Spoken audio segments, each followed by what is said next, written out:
conversation about that as a group over the telephone. The state has filed the response, and see where Mr. Weiss filed a response to the state's response as well. So let's just start from the top. It is the state's motion. So if you want to argue down. Your Honor, it is the state's response. State's motion to exclude defense testimony. Sure, Your Honor. And the state did file, as the court just noted, a lengthy response with much law included. Procedurally, for the record, the parties were in Davidson County on the 8th and the 9th of last week to choose a jury. Mr. Chen had been transported on January 6th to the Davidson County Jail. Jury selection began promptly on the 8th and ended in the late afternoon of the 9th. The court did inform the parties that court would be closed on January the 10th due to inclement weather. Friday, January the 10th, all parties, including Mr. Chen, were back in Hamilton County, and at approximately 2:15, the state received notice from Mr. Weiss, the defendant's attorney, that they were giving notice to the state that they intended to introduce expert testimony regarding the defendant's mental condition, presumably at the time of the offense in 2022. Of course, this caused concern for the state for many reasons, primarily the timeliness and the violation of Rule 12.2b in terms of notice of a defendant's mental condition. The state asked for a phone conversation with all parties on Friday based on that concern and, quite frankly, just confusion, as this had not ever come up in any type of hearing or discovery or meeting with the parties. It is significant to note that Mr. Moyle and General Moyle and I have met with Ms. Morris and Mr. Weiss multiple times throughout the last several months to exchange even undiscoverable evidence. The state has gone out of its way to provide demonstrable exhibits, PowerPoints. We allowed them to look through our own box account. We've had several, met them at the police department to review evidence. Never has an expert witness been mentioned, and the defendant's notice did not provide any information as to what mental condition was being alleged or asserted by their expert. The court then ordered informally on that phone call that the defendant basically turn over what was in their possession in regards to the mental condition and any information about the expert. Mind you, the name of the expert was not listed in the notice that was filed at 2:15 on a snow day.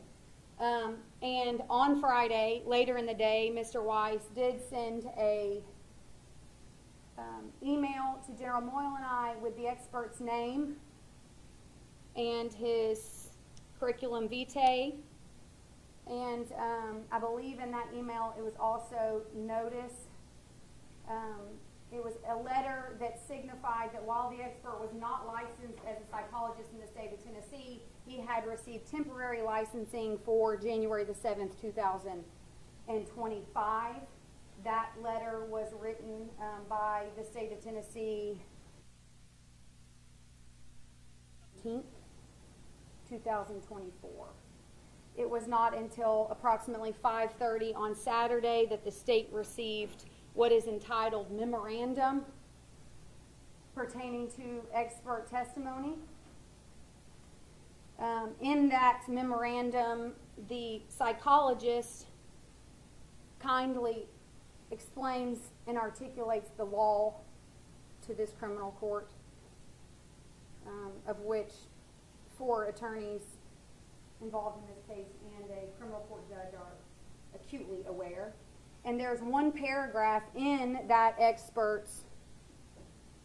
alleged expert's report that has to do with Jason Chen. There is one sentence in that report that states that Mr. Chen was not able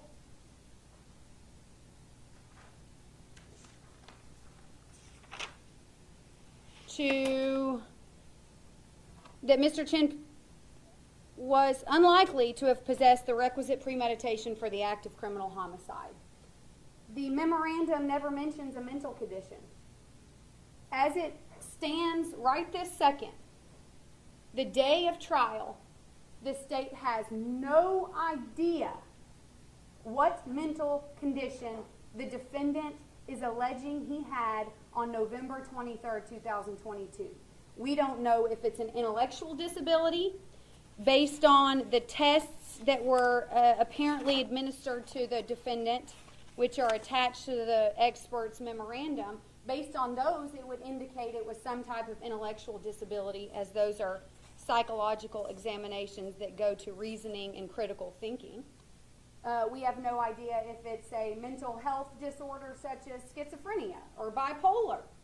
We had heard on the phone call with Your Honor the words voluntary intoxication. Voluntary intoxication, the word intoxication, the word substance abuse, the word addiction is never in the alleged expert's memorandum. This is the epitome of unfairness, Judge.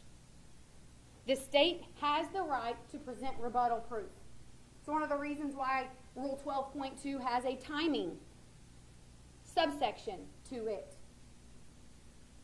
There is no way, it is not virtually impossible, it is absolutely impossible that the state ever could have searched for or investigated any type of rebuttal proof for an expert that we not only knew, well, we didn't know of, but we still, as of 9:30 on January 13th, have no idea what the expert is going to allege or opine at trial.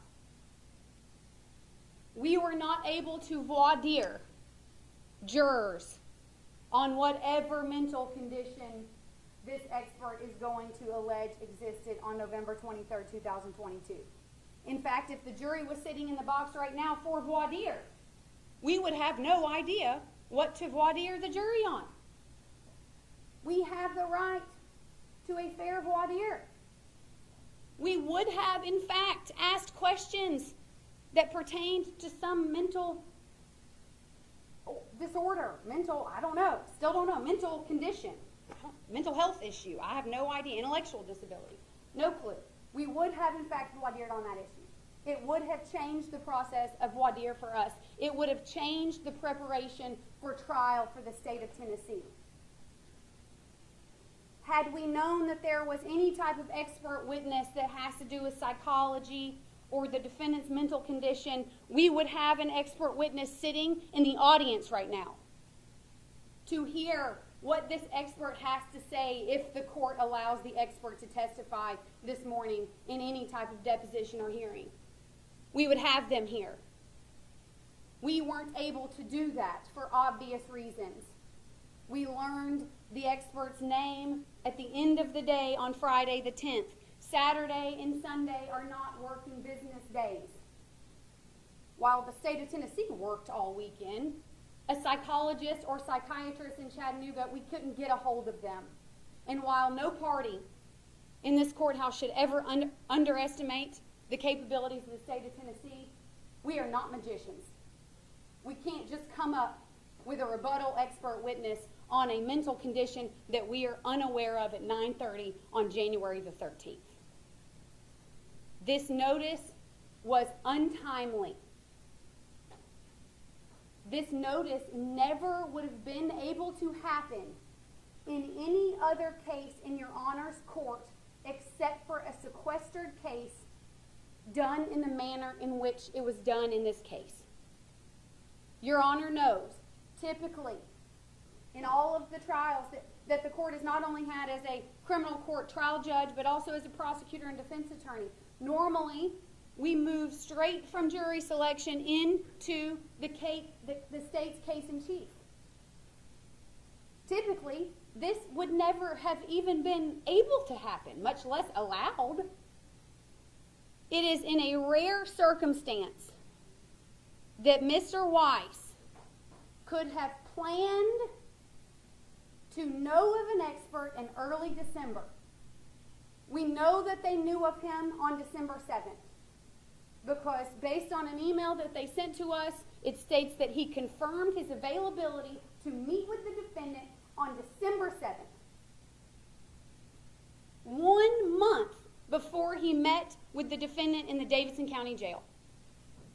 They waited. They waited. They knew the week before jury selection that he was going to interview the defendant in the Davidson County Jail. They knew that he had interviewed the defendant in the Davidson County Jail on the 7th. They were in court with Your Honor on the 8th and the 9th.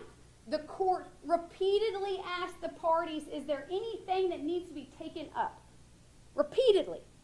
At the end of the day on the 9th. But it was not until 2:15 on January the 10th, after 2 years of preparation on this case,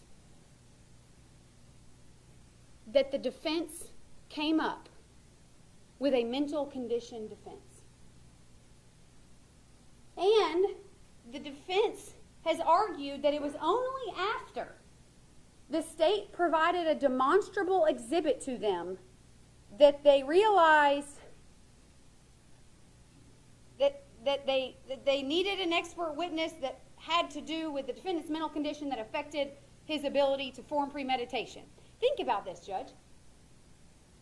Premeditation has been an element in this case since 2022. The Hamilton County Grand Jury indicted Mr. Chen for first-degree premeditated murder. If defense attorneys believed that his mental condition at the time affected his ability to form premeditation, and they waited until January 7th to have an expert evaluate him, then we've got much bigger problems than a timeliness issue. Premeditation has been the case, it has been an element in this case since 2022.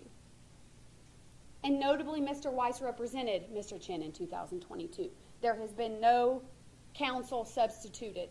It has been Mr. Weiss since the beginning. The demonstrative exhibit that the defense has such a problem with, as the court has already seen, involves 2 pieces of evidence that have been in the defendant's possession for almost 2 years. A photo from Mr. Chen's apartment of carpet with blood on it, and a photo of Jasmine Pace from the medical examiner's office. The court found in the hearing on this issue that even the state could have superimposed this piece of evidence on this piece of evidence to come up with a demonstrative exhibit. How can a demonstrative exhibit that was given to the parties on December 11th, the day that it was given to the state, even though every party had both photos, but the superimposed photo was given on December the 11th, how is it that that photo affected premeditation in so much as the defense all of a sudden, near or around December 7th, contacted an expert witness? It is untimely, it is unfair, and the state of Tennessee has a right to a fair trial. And the people of the state of Tennessee have the right to a fair trial. We ask the court to exclude any expert testimony at this point in time that was presented to the court and to the state in an untimely fashion, especially that of Mr. Douglas Lewis.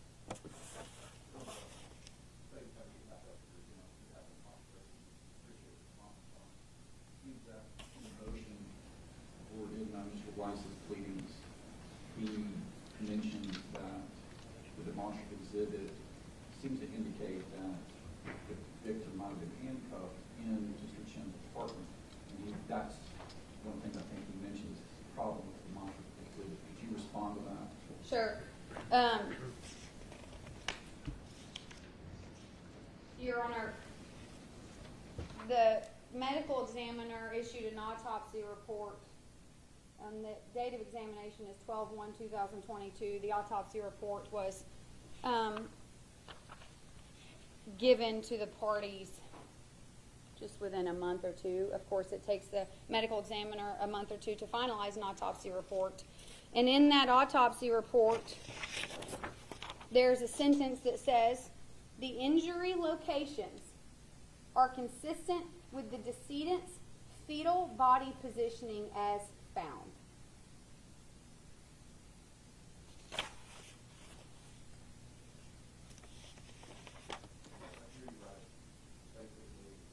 They cannot say for sure that the victim's handcuffed while alive in the apartment. I heard you right. The medical examiner's report indicates that the blows might have been received also from fetal position, but not necessarily handcuffed. Is that correct? I believe that Dr. Cogswell can opine in what position she would have been in when the injuries occurred, and then the jury can therefore, as the trier of fact, make their own conclusions as to the position of her body was only in the fetal position with those type of stab wounds because she had been handcuffed. So the trier of fact can draw their own conclusions, but furthermore, Your Honor, there was a bond hearing in this case in General Sessions Court in which Mr. Weiss represented Mr. Chen, and similar to the autopsy report, Dr. Cogswell testifies the injuries and the concentration are all on the right side. Virtually all of them can be inflicted with her in that bound position.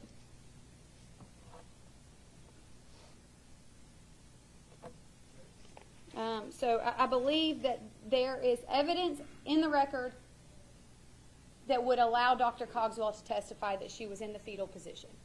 Whether or not he is going to testify that she was, in fact, in those handcuffs, that is for cross-examination. You can obviously cross-examine. That is part of the trial experience.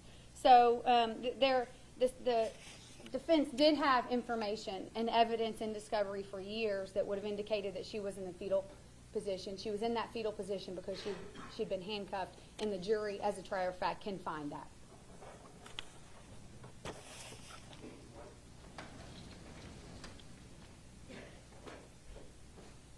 Good morning, Your Honor. Let's be clear.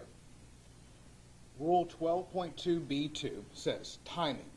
Notice described in 12.2b1 shall be filed within the time provided for filing of pretrial motions or at such later time as the court may direct. The timing to file pretrial motions has not ended. As of right now, without a jury sworn, I could file a pretrial motion right here, right now. This rule does not limit my ability to file a notice right here, right now. This court, and I say this with the utmost respect, could have ordered a scheduling order or a docketing order requiring the parties to have presented certain proofs, certain discoveries, certain evidence, certain motions at this point. The court has never ordered that. The defense is not in violation of the Tennessee Rules of Criminal Procedure, and the defense is in violation of any of the court's orders. So this is not untimely. It is timely. Secondly, Dr. Lewis was contacted about a month ago due to the timing of the holidays and him getting authorized to practice psychology here in Tennessee. He was not able to evaluate Jason until January the 7th in Nashville. We weren't able to speak to him about his results. He had to review his results, go over everything, and we didn't get those results until late on January the 8th. As soon as we had those results and we knew that we were going to call him as a witness, that's when we filed the motion on the 9th. And even though the courts were closed, it was obvious that all the parties were aware of it. The General Wamp texted, all the attorneys texted the court, and we had a conversation about it. And the court has ordered that Dr. Lewis submit a memorandum or report, which he did on Saturday. And I don't know what document the state is reading, but the memorandum in the submitted by Dr. Lewis talks about the psychological issue, diminished capacity. It's right there. We're not alleging that Jason was insane. The state did request a notice for the insanity defense. We're not pleading insanity, so that has no bearing here. We're not saying that he has some type of mental condition. He's not have any type of mental health condition other than what's stated in here. So it is very clear the state has exact notice of what's being alleged by Dr. Lewis. And even if they don't, Dr. Lewis has been ordered to be deposed this morning. He is ready and waiting in the virtual waiting room for the court to admit his testimony. And finally, I find it rich that the state says this is untimely. This court, again, didn't file a scheduling order. That means Rule 16 discovery applies up until the day of. I was given a video from Walgreens that I had never seen before. And when did I receive this video from the state? January the 8th. The state has provided discovery, monumental amount of important discovery in the last 45 days. At no point did this defense seek a continuance for providing this discovery. The state hasn't sought, or the defense hasn't sought to exclude the discovery based on Rule 16 violations, because there isn't one. There isn't a court order. It really wasn't until the defense met with the state and we saw the theme and theory of their case. The state is asking you to read between the lines of an autopsy report. But General Moyle said at the last hearing, and in his own response to this notice, that they are going to allege that Jasmine was shackled while alive and then killed. That is nowhere contained in any discovery, any evidence. We are surprised. We are being ambushed with this same information. And once it came to the realization that they're providing this information to prove their theme, well, then it became necessary to show that Jason doesn't have or has a condition that would prevent it or negated premeditation. And that's what Dr. Lewis's testimony is all about. There is nothing preventing him from testifying at trial. The state is not prejudiced. They will have full opportunity to depose him. They'll have a full opportunity to voir dire him during trial, and they'll have a full opportunity to cross-examine him during the course of the trial. It's not unfair, and we ask that the court deny their motion to exclude Dr. Lewis. Of course, Judge. The Walgreens video that you provided recently, in any way unfairly prejudicial to your case to the degree that you're asking for continuance? No.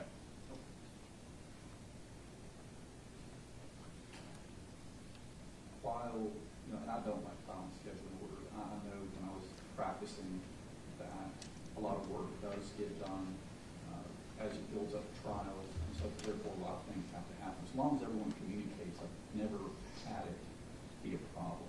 I don't even know if it's a problem today. We're certainly discussing it. But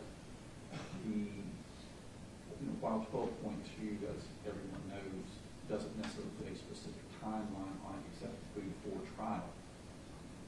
This is something that apparently the advisory committees looked at a lot. In the notes, it's in the case law, it repeatedly refers to unfair surprise. But the state is unfairly surprised. So apparently it's a common practice or common occurrence, I should say, that a lot of times these experts are brought up at the last part of the trial prep. And so that's why there's a lot of case law. And so in this particular case, I'm clear when you asked for funds for an expert in December, it was a wise move. You know how an expert can help you out with this, helping through cross-examination or just looking at the case and helping at different angles for sure.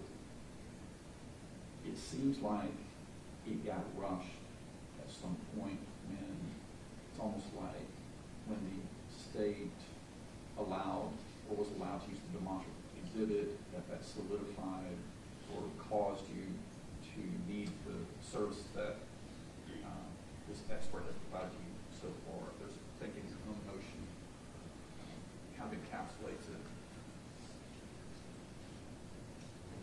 We're going to talk about it once defense attorney, you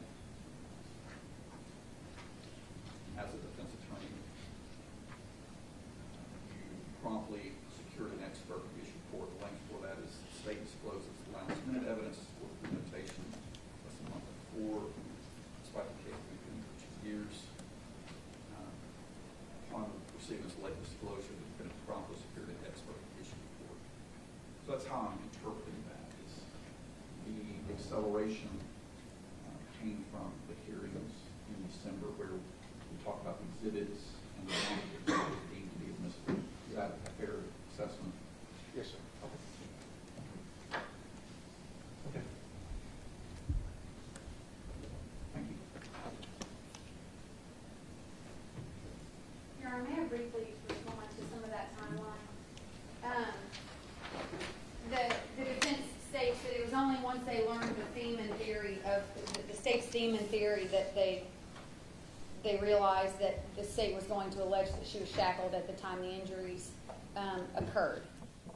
But that timeline actually doesn't work in terms of the timeline of their expert witness, because the meeting that we had with them in which we discussed and went over the demonstrative exhibit was December 13th. The day that they got that demonstrative exhibit was December 11th. Based on email communication and the representation of defense counsel, they confirmed Dr. Lewis's availability on December 7th. Can I respond to that briefly, just to be sure? Yes, Your Honor. Yes, Your Honor.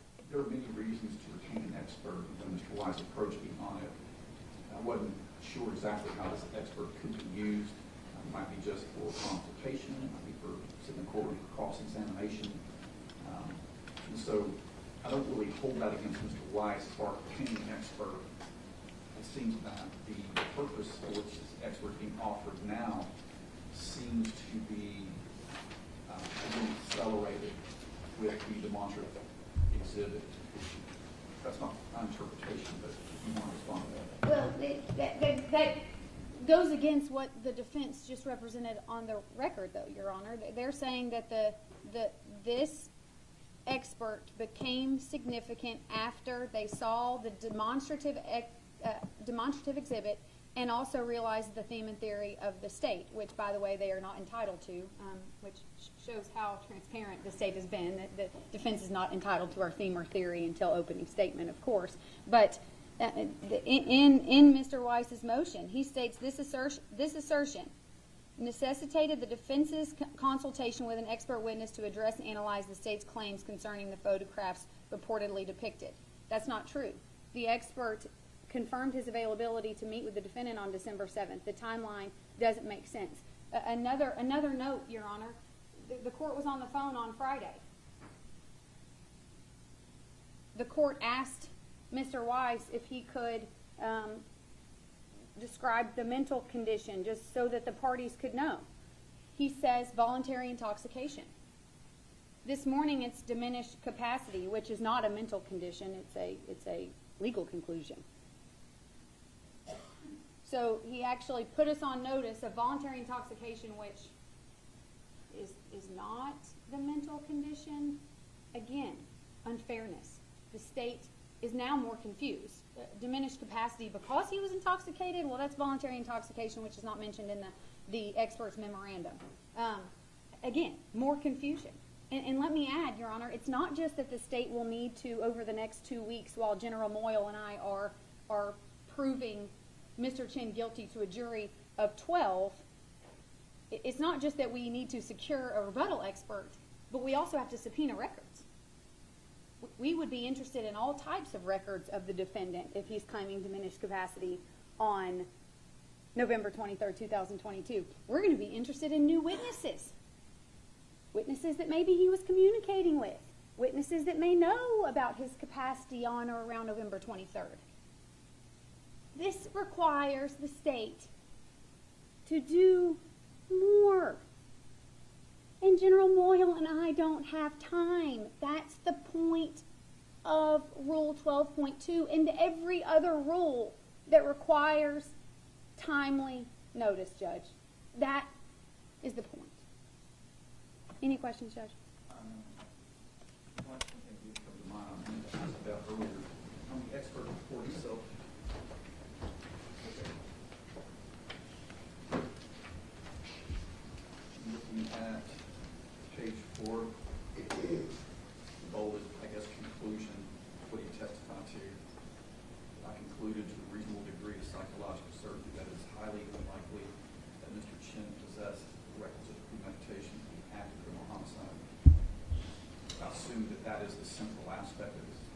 testimony, he'd be able to elaborate on that, but it would be that. Yes, sir. Okay.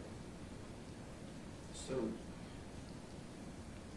my question is that it says highly unlikely, which introduces an amount of speculation about this particular, it's not conclusive. I'm not saying the state has to agree to it, but it seems that highly unlikely is subjective, that is cutting to the Daniel factors. I don't know whether that would be substantially helpful to try our facts, to introduce a speculative opinion that it's highly unlikely, instead of he's concluded that Mr. Chen did not possess the requisite premeditation. Could you respond to that? Yes. I don't think it's, forensic psychology is not an exact science. We even give leeway to exact sciences. This court deals with BACs all the time, and BACs are 99.7% effective. It's not 100%. So there is no type of empirical way that a forensic psychologist can say with absolute certainty that this did or didn't happen, or this person or didn't have this mental condition. They can only base it on a number of factors. I would show the court that in the last part of that memorandum, you can see the testing that Dr. Lewis conducted, and that testing shows which are standardized testing, that shows the base raw scores from where he gets his opinion from. I think the question that the court asks is a very good question, but it's better directed towards Dr. Lewis.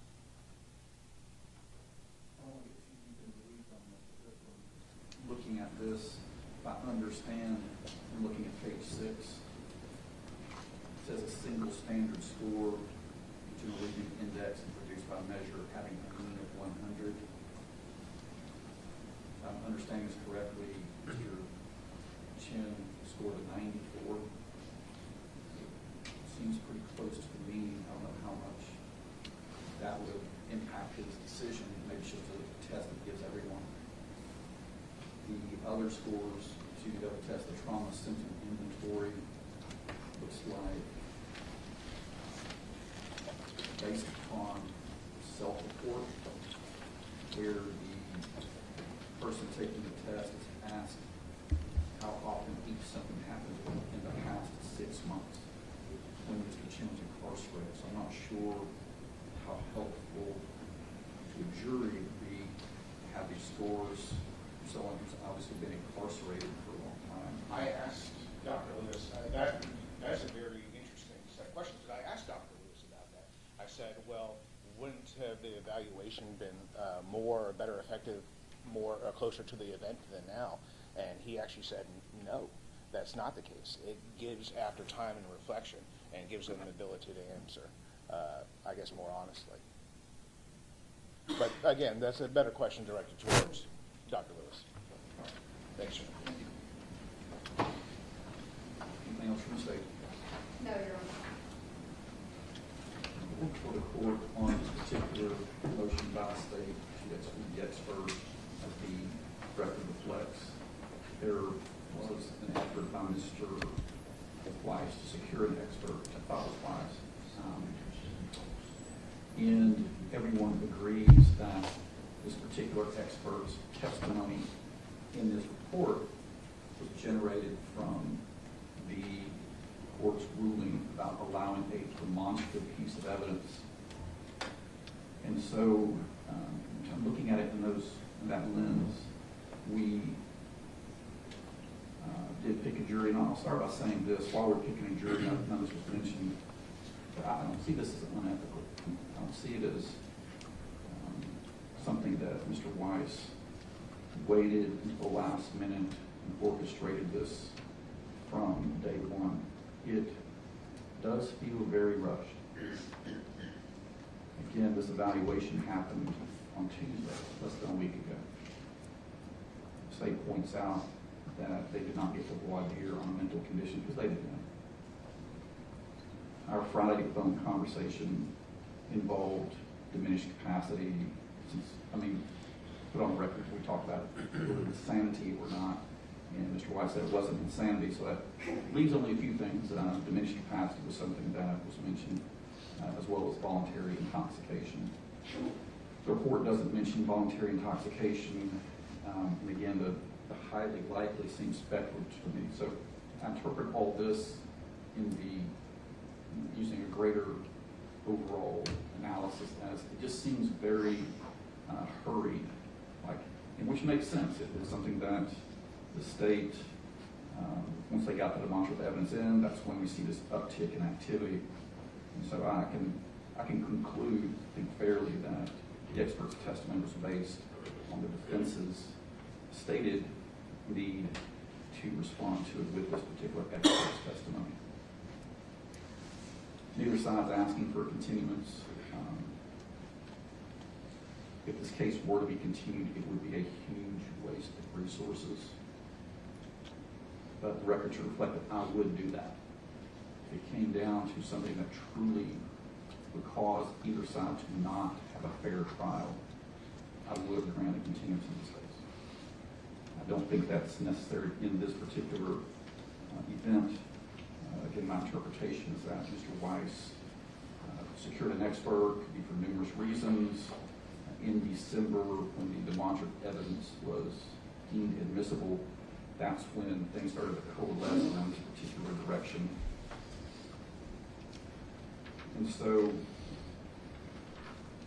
I do think that the demonstrative evidence aspect is key and foundational to why we're here today arguing about this particular expert.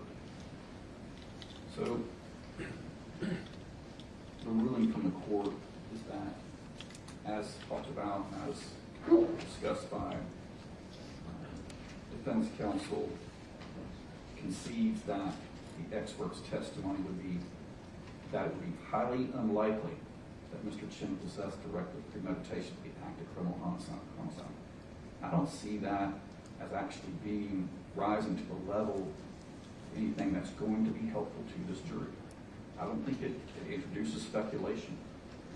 What is highly unlikely? Perhaps he could answer that, but in contrast to the DUI experts or the engineering experts for crash reconstructions, that they have a range. They can say clearly that it happened to where the defendant's speed was within this range. It was not less than this amount or not more than this amount. With DUI, they can speculate it's at least 0.05, but not more than 0.12. In this particular case, I don't think that the expert's testimony is concrete enough to be helpful to the jury. I don't think we need to depose him for that if that's what his opinion would be. I do think that out of an abundance of precaution, the state's not going to like this part, but out of an abundance of precaution, I'm going to modify my ruling about letting the demonstrative evidence in. The ruling is that the demonstrative evidence cannot come in as an exhibit. The state can certainly use it demonstratively if they wish, and let the jury draw the conclusion. And also about the expert in the state's Dr. Cogswell. The defense has been expressed concerns that Dr. Cogswell will provide evidence that says that this was premeditated. I don't think this would have come in, but just for clarity, General, whenever you're directing Dr. Cogswell, you cannot say, is this indicative of premeditation? That's something that would have been objectionable to anyway. I'm not saying you would, but just where we are today, based on defense attorneys' assertions that the medical examiner's testimony might be unfairly utilized for him to opine that it was premeditated. Obviously, you can't ask anything like that. Okay? Correct, Your Honor. He's a forensic pathologist, not a psychiatrist, psychologist. So I think it's outside of his expertise. And so based on those factors, that the state's motion to exclude expert testimony be granted. Your Honor. Yes, sir. At this time, I would request to do a proffer and have Dr. Lewis answer some questions.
not others have some connectivity difficulties. Felix, can you text Sean Johnson? You may get have a workaround between now and he gets here, but like a month's way. Works every time.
Call for Sean and it's okay.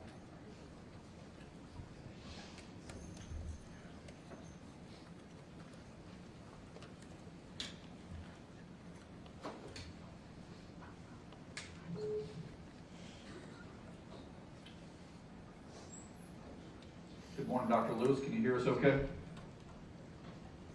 I can. Good morning. Terry, come on, swear the witness for me. Yes, sir.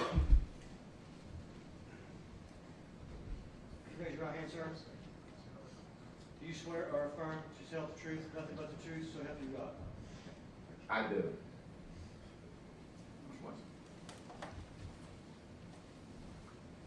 Can you let Felix know we got it figured out? Yes, sir. Good morning, sir.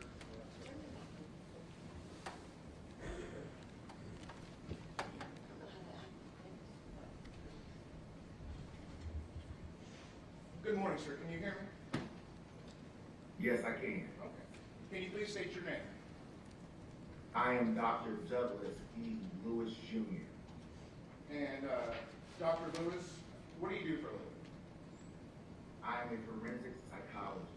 What is a forensic psychologist? A forensic psychologist is a clinical psychologist who uses psychological principles to answer legal issues. How long have you been doing that? I have been in practice solo for about 5 years now. To become a forensic psychologist, do you have to get an education? Yes. Can you So tell you me- have to. Go ahead. So you have to earn a graduate degree, in particular a doctorate in psychology. And in order to do that, one must have 4 years of didactic instruction, in addition to 3,000 hours, usually minimum, in practicum experiences, which is hands-on experience under supervision. Then one must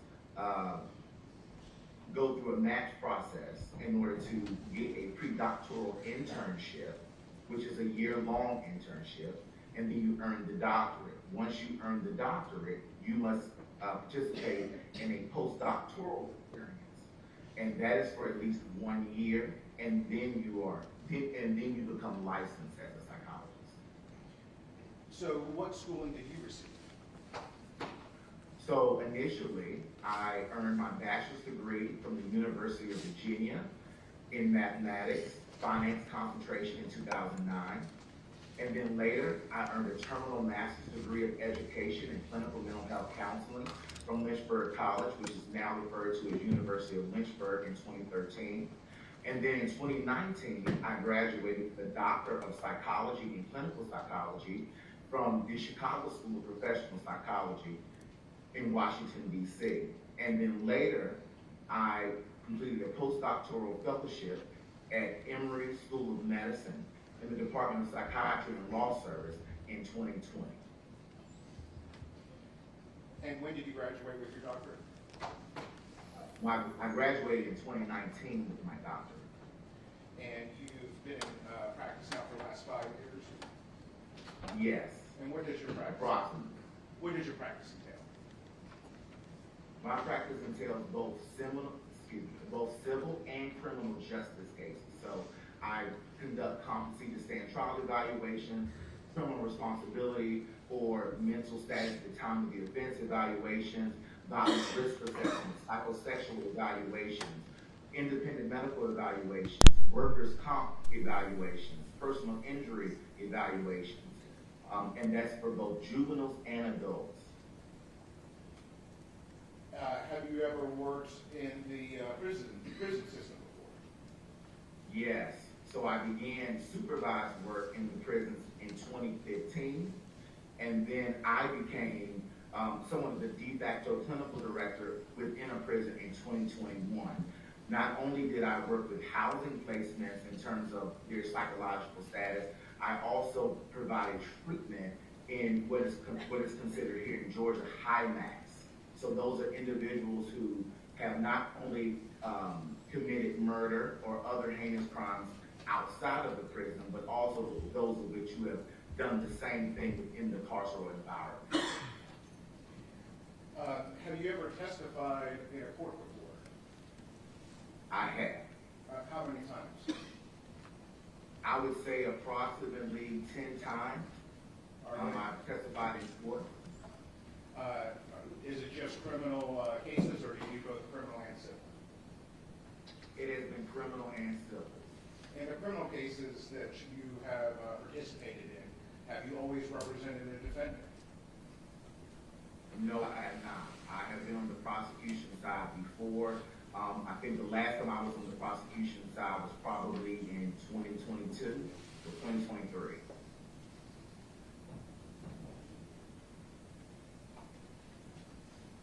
Are you licensed in Georgia?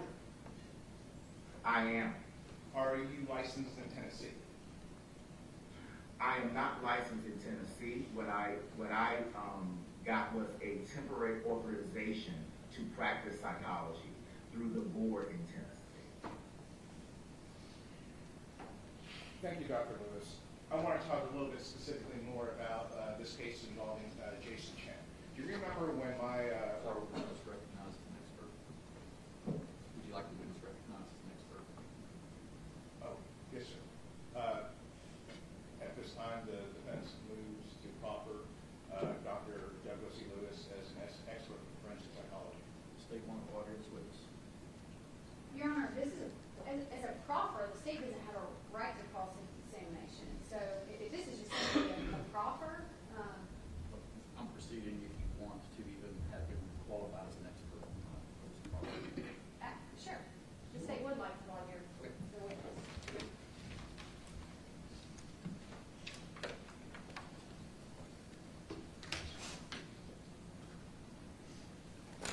Dr. Lewis, you said that you got your Doctor of Psychology in 2019, is that correct? That is correct. But you were not licensed as a psychologist until 2021, is that correct? That is incorrect. I was licensed in August 2020. Okay, August 2020. And then in Virginia, it was August of 2021, is that correct? That is correct. All right, so licensed as a psychologist, and your degrees in clinical psychology, which is different than forensic psychology, correct? It is the generalist form, but forensic psychology is a specialty. One must be a clinical psychologist in order to be a forensic psychologist. So I'm sorry. Did you get a degree in forensic psychology or clinical psychology? No such degree exists. You cannot get a doctorate in forensic psychology and practice as a forensic psychologist. You must be a clinical psychologist first, and then you must specialize in forensic psychology. I understand. Okay. And you stated that the Chicago School of Professional Psychology is in Washington, D.C., is that correct? Yes, I was at the Washington DC campus. You went to school physically in Washington, D.C.? No, I did not. So essentially what happened was I earned my degree, or I matriculated at the Georgia School of Professional Psychology in Atlanta, Georgia. While I was on pre-doctoral internship at the Superior Court of the District of Columbia, unfortunately, the school abruptly closed while I was on pre-doctoral internship. And so what happened was the American Psychological Association, in addition to the Department of Education, moved those of us who were affected by the school's abrupt closure to the Chicago School of Professional Psychology in Washington, D.C. So essentially, it was somewhat of a pro forma or formality in terms of a teach-out agreement that was reached by the Department of Education and the American Psychological Association in 2019. You went to online school? No, sir. Excuse me. No, ma'am. You cannot go to online school and graduate and get a license in Georgia. You must go in person. I went in person for 4 years to get my didactic instruction, and then I matched to my first choice at the Superior Court of the District of Columbia. But on your resume, it states from 2015 to 2019, you were a psychometrist in Atlanta, Georgia. I was. I went to school in Atlanta, Georgia, ma'am.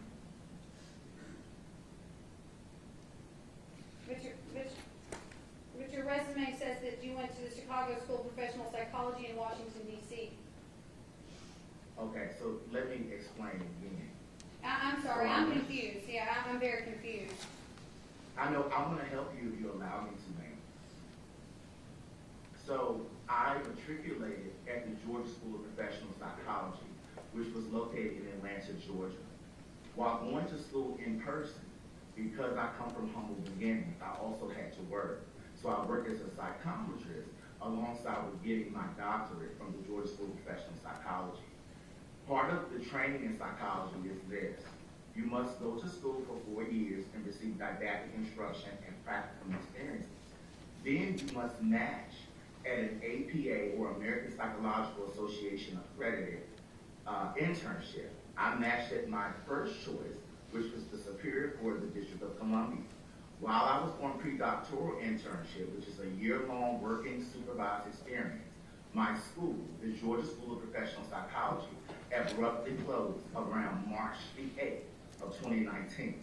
The Department of Education and the American Psychological Association, understanding that we were about to graduate and the school closed, did what is called a teach-out agreement. The teach-out agreement was with the Chicago School of Professional Psychology, the Washington, D.C. campus. And that is where I graduated from. Okay. Your resume states that you are an adjunct assistant professor at Emory University. So the year that you received your licensing, you also became an adjunct assistant professor at Emory? Yes. And your LinkedIn says that you've been an adjunct assistant professor from September 2021 into present. So which one is correct? What is correct is what's on my CV. So what happened was I graduated from the postdoctoral fellowship program in 2020. As soon as I graduated, because of my work, they wanted me to stay on to teach others. And so 2020 would be the correct date. So September 2021 on your LinkedIn is not accurate. If it says September 2021 on my LinkedIn, it must not be accurate. Let's go with my CV, please. That is the most up-to-date and accurate. Okay. And a lot of your work has been with inmates, correct? That is correct. And a majority of your work has been has involved a defendant's competency to stand trial. Is that correct? I wouldn't say it's the majority of my work, no. I've done a lot of work with competency to stand trial, and I also was integral in developing a jail-based competency restoration program, and I've also published on competency restoration. But I wouldn't say it's the majority of my work, no. What is the majority of your work? The majority of my work just includes the specialty of forensic psychology. So I do civil and criminal work, and it really just depends. What is the majority of your work? I wouldn't ascribe anything as being the majority other than the work of forensic psychology. So forensic psychology includes both civil and criminal work, and that is the majority of my work. It's not a particular type of evaluation or type of activity that I would say would be the majority. Okay. The specialty is the majority, ma'am. Okay, and you testified that you have testified approximately 10 times in both criminal and civil court? In totality. 10 times. And how many of those times were in criminal court or in a criminal case? I really don't recall. I would say the majority of them were criminal. I think only 2 of them involved civil, and that was parental fitness / custody type evaluation. So I would say maybe, it was definitely the majority were criminal. I probably prepared over 100 reports for the court, and so I would say the majority would likely be criminal. Okay, so 8 criminal cases. Of those 8, how many involved a homicide? 1.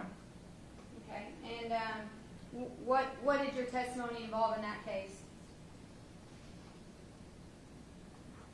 I don't know if I can get into the specifics of that, but what I will say is that I was retained by the defense on that case.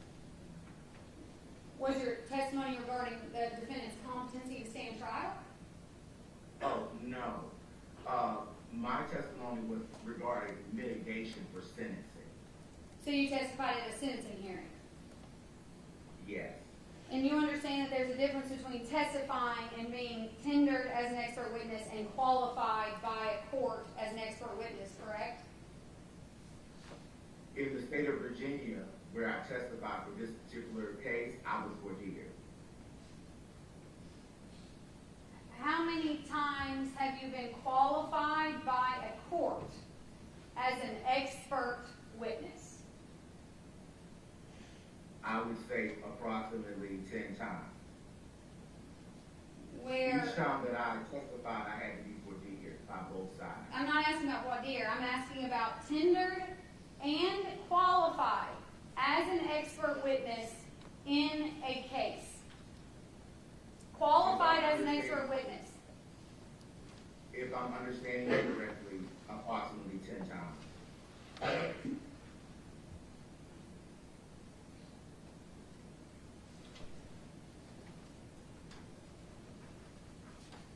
You testified that you often do evaluations on mental state at the time of the offense.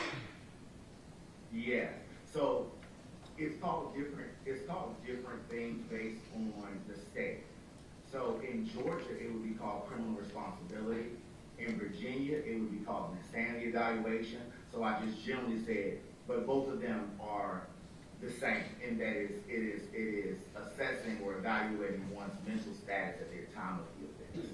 You believe that insanity is the same as mental culpability? No, I don't think I said that, ma'am. What I was saying is that the statute is named differently based on the state. So some would call them mental status at the time of the offense. Georgia, for example, calls it criminal responsibility, and Virginia would call it insanity. But it's state dependent, and the state determines what the legal standing is for that.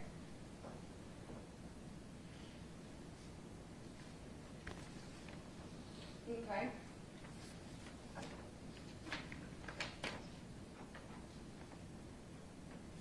On your resume, there's a section entitled Adult-Clinical,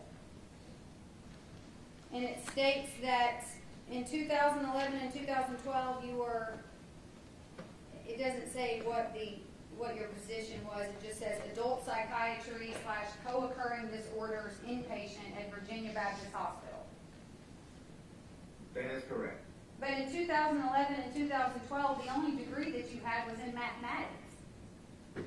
That is correct. Virginia Baptist Hospital was allowing you to work in a psychiatry department with a mathematics degree? Yes, ma'am. So in Virginia, there is a title called Qualified Mental Health Professional, or QMHP. And as long as you have a bachelor's degree and you take the continuing education, they will give you a certification called a Qualified Mental Health Professional. And so that's what I became, and that's how I was able to work at Virginia Baptist. I also interned at Virginia Baptist under the supervision of a clinical psychologist while I was earning my terminal master's degree in clinical mental health counseling from what is now called the University of Lynchburg.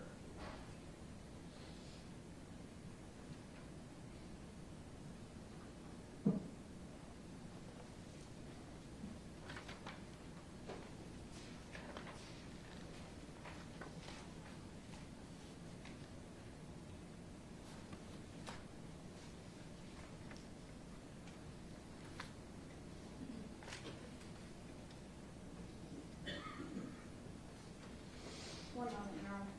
Take that.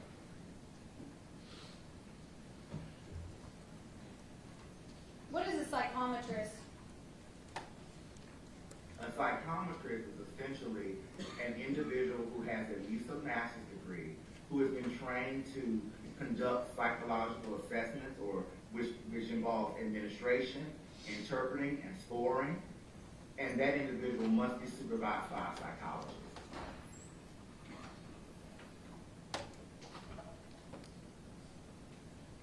And your resume states that you were a psychometrist from 2015 to 2019, is that correct?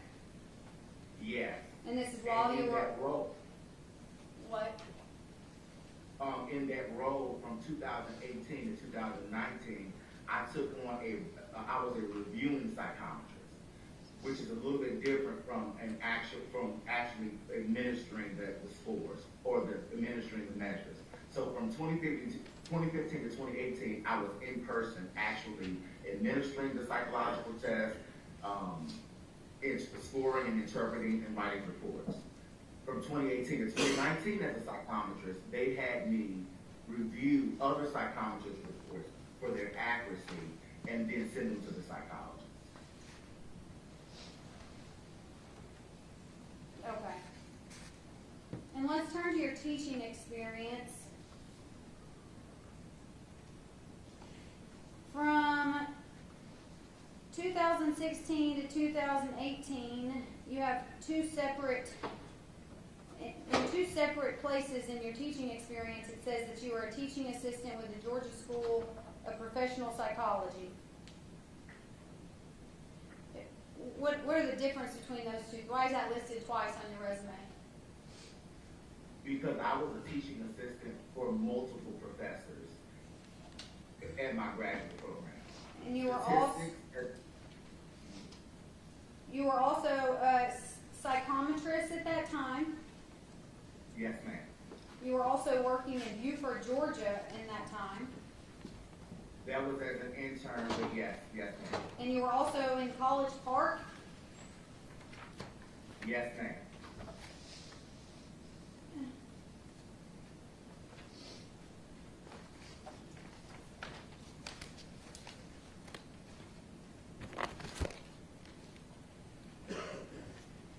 Let's turn towards this case.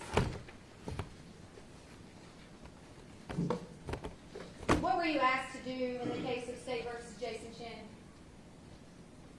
I was asked to assess or evaluate the issue of premeditation. When were you asked to do that? December the 10th is when I was asked to do that, of 2024.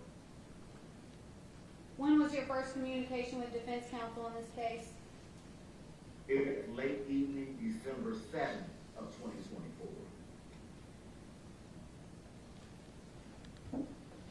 And you said that you were asked about premeditation. What does that mean?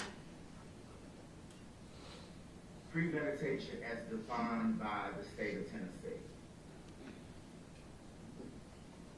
As it relates to Jason Chen? Yes. What is the offense date in this case? I don't recall the exact offense date. I do recall that it was in 2022. Okay. I believe it was November of 2022. And were you asked to evaluate the defendant for mental condition? Yes, I suppose that was a part of it, yes. What were the other parts of it? Well, the only thing that I was asked was about the issue of premeditation, but of course, if I'm conducting a psychological evaluation, there is a possibility that a mental condition could emerge or be revealed. But my understanding, my understanding was that that individual had never had any mental condition. But part of a psychological evaluation, such could be revealed. Did you decide that Mr. Chen has a mental condition? I did not give Mr. Chen a formal diagnosis. However, Mr. Chen does have some, what I would call some mental health or psychiatric challenges, to include depression and anxiety. Dr. Lewis, I'm sorry to interrupt. The technical transmission of what you said a moment ago didn't completely come through. I think I understand what you said, to make sure you say you did not give him a formal diagnosis. That is correct. So I did not give Mr. Chen a formal diagnosis. However, I do know that he has some psychiatric or mental health challenges. How do you know that? Depression and anxiety. Based on psychological testing, based on my interview with him, and my observations of him. When you say psychological testing, are you referring to the tests that are mentioned at the end of your memorandum? Yes, ma'am. Okay. And are you aware of how long Mr. Chen's been in the Hamilton County Jail? Approximately, since his arrest, I would say approximately 2.5 years. And are you able to opine as to when he developed his depression and anxiety? My opinion is that he developed it during childhood. So I'm assuming that you had reviewed his medical records from childhood forward. I reviewed what was in the discovery, and in the discovery, I did not see any medical records. I'm assuming that you interviewed from Mr. Chen. his parents to learn more about his childhood. I reviewed the statements that were in the discovery from his parents, particularly his mother. But other than that, no, I did not interview his parents. The statements from his mother that included that he did not have a mental condition? Yes. I saw that in the discovery, multiple times individuals indicated that he did not have a mental condition. I disagree. Because Jason told you that he did. No, he actually did not. He said he doesn't have any problems either.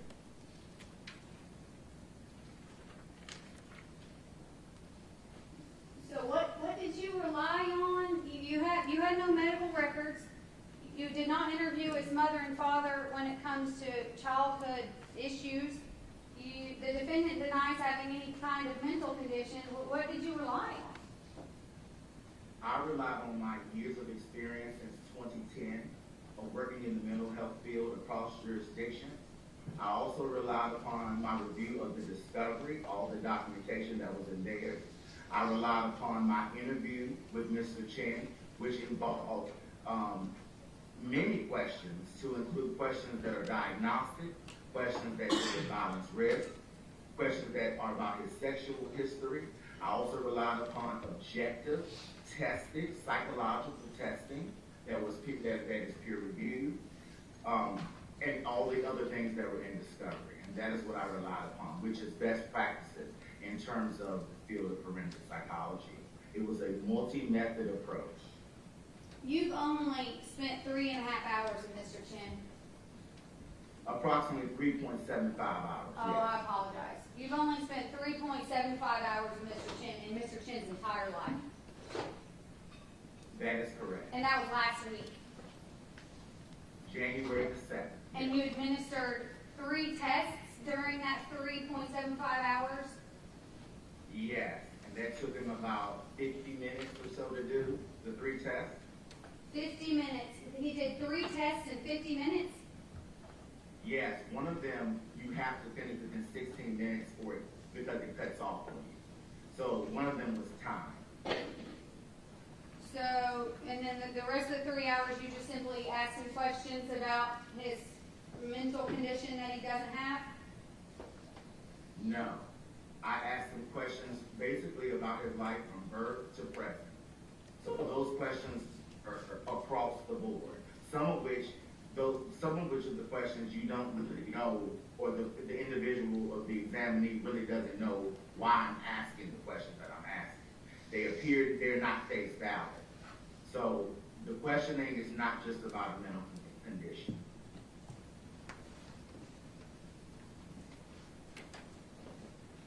You based your opinion that it's highly unlikely that Mr. Chen could form premeditation in 2022 based on 3.75 hours with Mr. Chen. 50 minutes of those were consisted of him taking 3 tests to help you decide this issue. And also over 14 years of experience of working with justice-involved persons. And one of those cases in 14 years involved a homicide. No, many of them did. Only one of them I testified for, but I've done many murder cases that I've written for. Usually the court stipulates to my reports.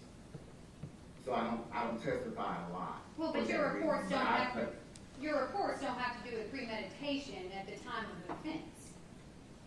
But they have to do with murder, which is what you asked, I thought. Okay. None of your reports have had to do with premeditation at the time of an offense. No. And in your memorandum to the court, did you mention depression or anxiety? I don't believe that I did say that. I don't believe I said that explicitly. However, if you look at the end where the tables for the testing, even a layperson can see that some of the scales are elevated regarding depression and anxiety. But no, I don't think I explicitly indicated that in the memorandum. Have you ever been in jail, Dr. Lewis? As a professional, yes, I've been in many jails and prisons. Of the people that you've worked with, how many of them experience depression and anxiety? Probably most of them.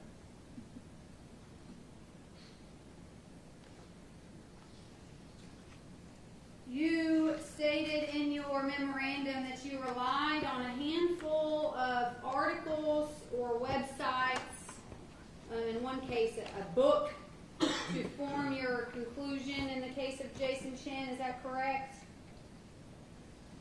Relied on is probably not the right language. I would say that those items, in addition to all the other methods, is how I form my opinion. So essentially, I provided those for individuals who are not versed in mental health or forensic psychology, etc. But yes, those were a part of forming my opinion because it gives foundation of knowledge for those who are not privy or not in this area.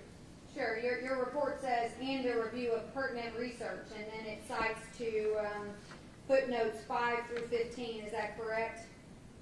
That's right, ma'am. And number 5, the title is Proactive and Reactive Aggression, a Developmental Perspective. Are you going to opine about Mr. Chen's aggressive behavior?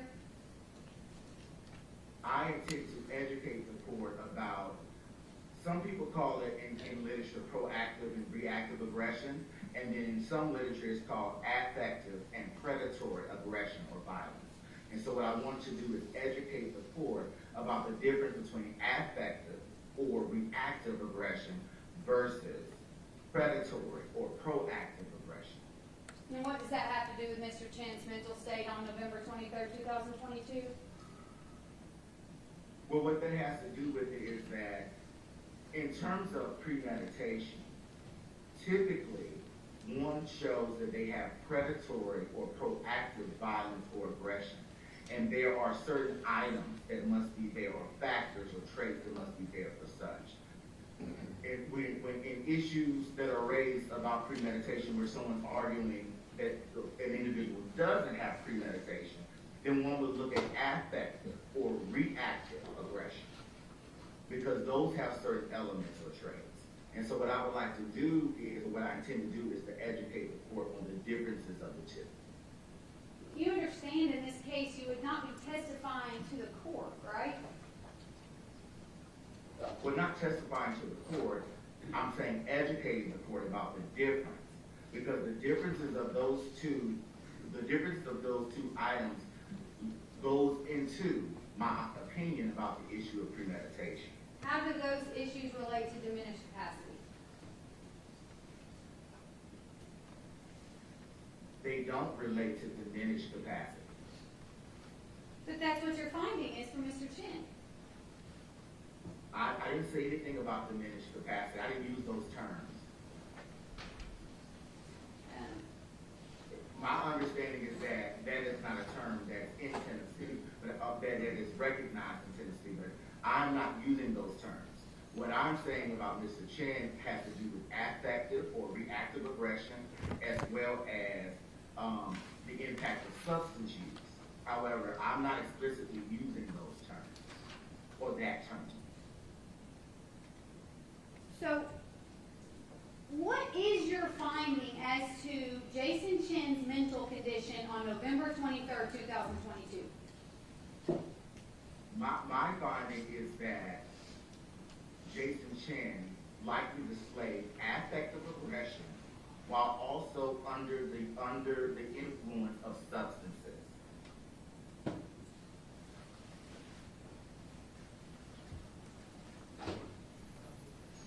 And what evidence or information do you have that Mr. Chen was under any type of influence of substances on November 23rd, 2022? In terms of evidence, the only thing that I have is that his report that he was using substances, and also by my question of him, many of which were not face valid at all, it appears that he has been using substance for many years. You'd agree that using substances for many years doesn't mean that you were intoxicated on November 23rd, 2022, right? I do agree with that. However, in my work with substance users and individuals that are just as involved, people just don't stop using substances. So you are going to testify that Mr. Chen was under the influence of a substance on November 23rd, 2022 because Mr. Chen said he was? I'm not going to testify directly in that way. What I'm testifying to is that he reported that he was under the use of substances, and the psychological testing suggests that he does have issues with drugs. So you can't. I'm not directly reporting that. I'm reporting that that's what he informed me of, and based on his psychological testing, it suggests that he does have issues or challenges with drug use. Well, you said you'd gone through discovery in this case, correct? Yeah. When did you receive discovery in this case? It had to have been the week of December 17th, because it wasn't until December 17th that the Tennessee board allowed me to have temporary authorization to conduct the evaluation. So, homicide cases involve an extreme amount of evidence, correct? Yes, they do. And between December 17th and January 7th, would you say that you went through all of the discovery that was delivered to you by the defense attorney? Between then and January 7th, I would say no. I went through most of it. And since that time, I haven't gone through all of it. What did they deliver to you? There were pleadings, there were mitigation documents, there were police reports, there was a medical examiner's report, there were pictures of the deceased, there were pictures of Mr. Chen and his family, there was a transcript of his bond hearing back in, I believe, back in 2022. There was a lot. And what in that discovery indicated that Mr. Chen was under the influence of a substance on November 23rd, 2022? I don't believe anything explicitly indicated that.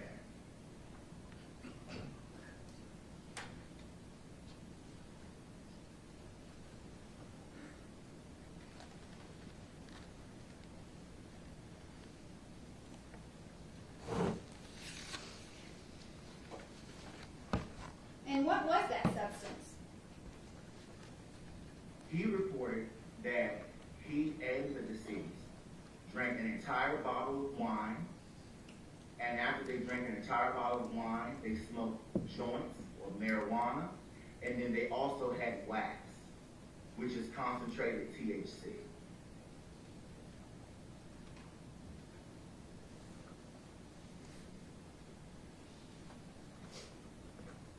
But you'd agree based on the autopsy report that there's evidence to the contrary of that, correct? Objection to argument. I think the question was specifically to report, or I guess the toxicology report and the medical examiner's findings. So at this point, I don't think it's argumentative. You'd agree that based on the autopsy report, there's evidence to the contrary. Is that correct, Dr. Lewis? I would agree, but I think that the question you're asking is a bit misleading, given when the body was found and given how the testing was done. Apparently, based on what I saw, it looked like the testing was stopped for some reason. And then also because there had been some time that had passed, and the way that any type of drug enters your body, there's a time where it has a half-life.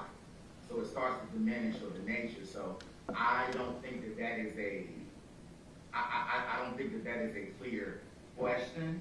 I would say that yes, the medical examiner said that there was nothing found in terms of substance use, but I don't think I think that question is a bit misleading. And Dr. Lewis, you don't have a degree in forensic pathology, do you?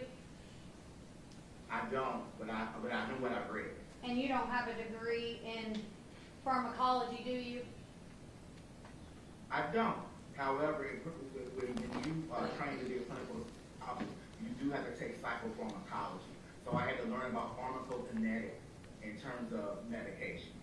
And you can't, as a psychologist, prescribe medication, can you? I cannot, but psychologists do. They do additional Okay, training. well, I'm not concerned about other psychologists. You can't prescribe medication, can you, sir? That is correct. And your basis of knowledge pertaining to marijuana, based on your memorandum, is one of them is from the DEA website? The DEA website is good information for laypersons, but I have treated and worked with people who have substance use disorders.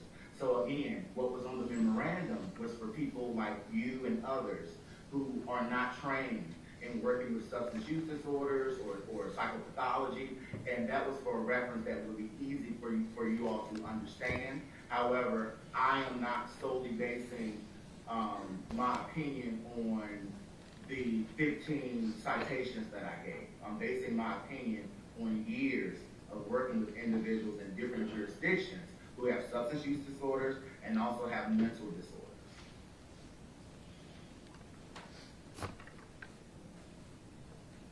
But in your memorandum, you'd agree that you referenced these specific articles as what you reviewed to help you form your conclusion in this case.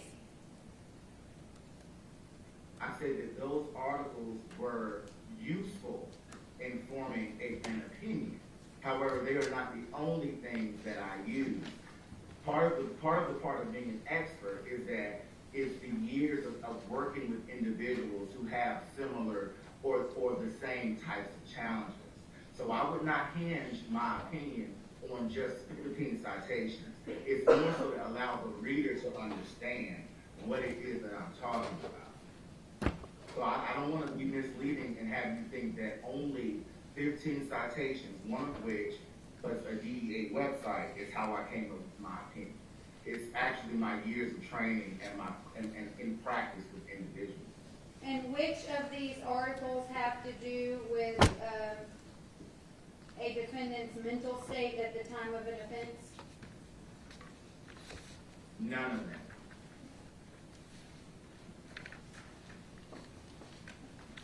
Which you'd agree is what you would be testifying on, correct? Yeah. Okay, and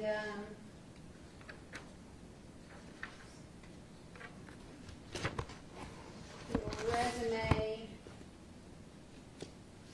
has a lengthy list of publications that you, along with others, have published over the years. The last publication being in 2022. Yes, ma'am. And And I can think you- that publication was republished by the NIH, or the National Institutes of Health, in 2023. That's great. Okay, yeah, that one was the need, the controversy, the impact of COVID-19, right? Yes, ma'am. Okay, and then can you point to which of these publications has to do with a defendant's mental state at the time of an offense? None of them. Oral presentations, you cite 21 oral presentations, several of which you would agree included yourself and other presenters, correct? Yes, ma'am. In which of these presentations that you gave relate to the defendant's mental state at the time of an offense? None of them. How many times have you testified to a defendant's mental state at the time of an offense? Once on the side of the prosecution. And in that case, did you interview the defendant? Yes. For how long? About an hour. How far was that interview from the time of the offense? How long after? I would say approximately maybe like 10 or 11 months after. And what was your opinion in that case? My opinion was that he was sane, or he knew what he was doing. So I was on the side of the prosecution. So that had to do with sanity, is that correct? Well, in the state of Georgia, it's called criminal responsibility. So I found that he was criminally responsible. Well, you just said sane. So is it sanity or criminal responsibility? It's criminal responsibility. The case was in Georgia. What type of homicide was that? It was not a homicide. It was an aggravated assault. So you've never testified or opined regarding a defendant's ability to form premeditation in a homicide case. I've written reports that I have opined that they were criminally responsible of a homicide. But I've never testified. But I have written reports in murder cases where I found them criminally responsible for the murder. Well, a report for what? I don't understand. For Okay, so- sentencing? No. So there's two types of reports that are common in courts. One type is called competency to stand trial, and the other type is called, based on the state, it would be either criminal responsibility or insanity evaluation. Those reports, or excuse me, those types of evaluations are ordered more than any other type of evaluation. And so often, I would perform a competency to stand trial evaluation as well as a criminal responsibility evaluation. So these things happen pre-adjudication. They're not sentencing or mitigation. Where do those reports go? Okay, so the competency to stand trial evaluations typically go to the court. Now, the criminal responsibility evaluations go to the defense typically, because that's usually more of an ex parte issue. And when it comes to sanity or criminal responsibility, essentially people see it as a legal strategy at times, because it depends on how the attorney wants to work through the case. So those types of reports only go to the defense attorney typically, because the individual is admitting that they committed the crime, and I am evaluating their thoughts or actions or behaviors before the crime, during the crime, and after the crime. And for that reason, typically those reports do not go to anyone but the defense attorney, who decides how they want to work the case. They're never intended to be introduced in a trial or in a hearing for the defendant's guilt, right?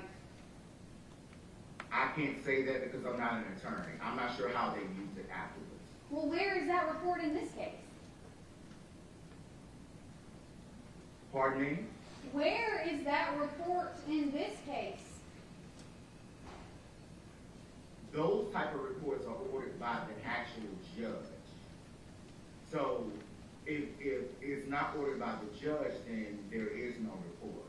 I was retained by the defense, and when the defense or the prosecution, whoever retains me, they ask a question, and I'm the one who is evaluating the question that they're posing. But those type of reports are typically ordered by a judge. What was the question in this case? The question in this case was to, again, evaluate or assess the issue of premeditation. That's not a question. What was the question in this case? That was the question. To evaluate premeditation is not a question. Okay. Determine whether or not Mr. Chen had premeditation in this particular case. I'm not sure how you want me to word it. Okay. That's what I was asked to evaluate. Okay. Let's go to the tests that you administered in the 50-minute time period you met with Mr. Chen in the Davidson County Jail.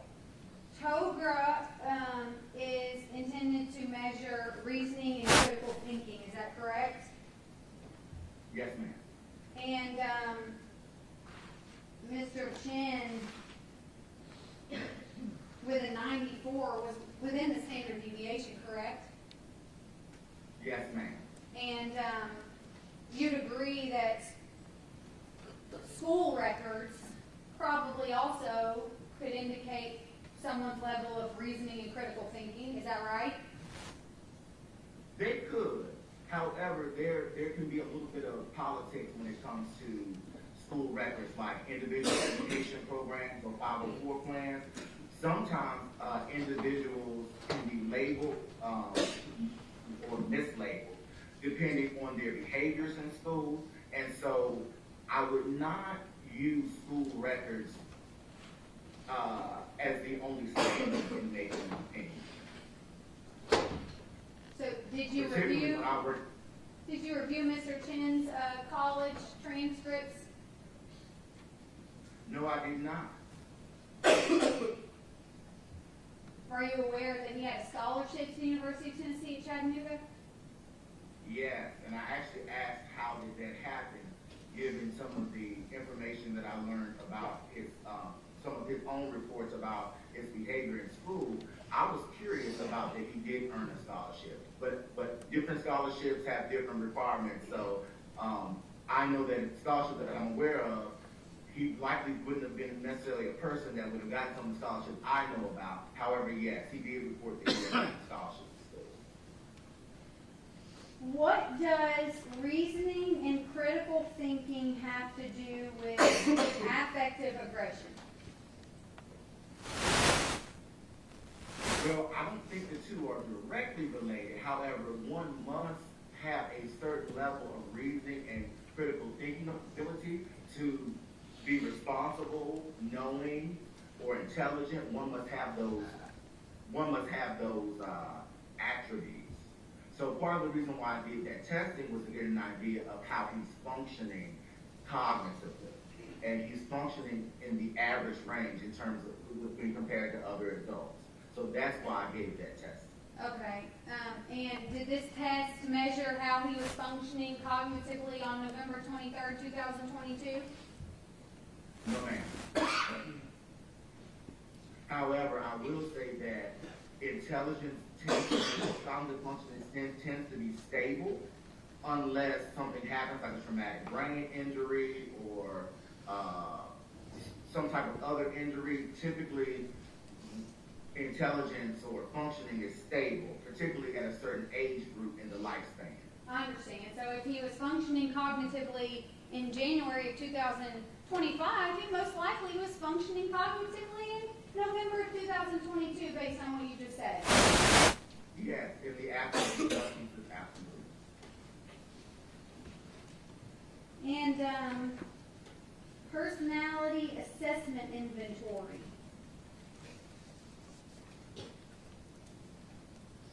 Which one of these tests takes 16 minutes? The total run. And then how long do the other two tests take? It depends. Some people have gotten it done in 20 or 25 minutes, and then some people have taken hours to do it. It just depends. How long? It's basically questions that says it's mostly true, slightly true, false, never. So it's things like that. So the items are short. Like some of the items might say something as short as "I like airplanes." It's not much. You don't have to do much thinking. It either is or isn't. So it depends though. Often people who take a long time are people who are misleading, and they typically invalidate the test because they're thinking too much.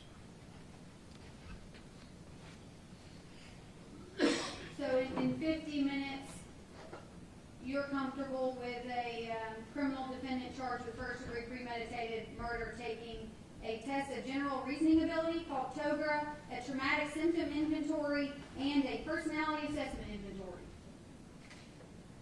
I was with him for longer than 50 minutes. No, that was my question. Okay. Are you comfortable? Can you rephrase? Are you comfortable with a defendant taking 3 psychological tests within a 50-minute period that you then rely on? That was part of a multi-method approach? Yes. I would not rely just on that, no. So I think you already mentioned all the things that I did rely upon. But just the testing, no. So it's best practices that you do a multi-method approach. So I would never hinge an opinion just on testing. It's everything, and it's everything that I would use.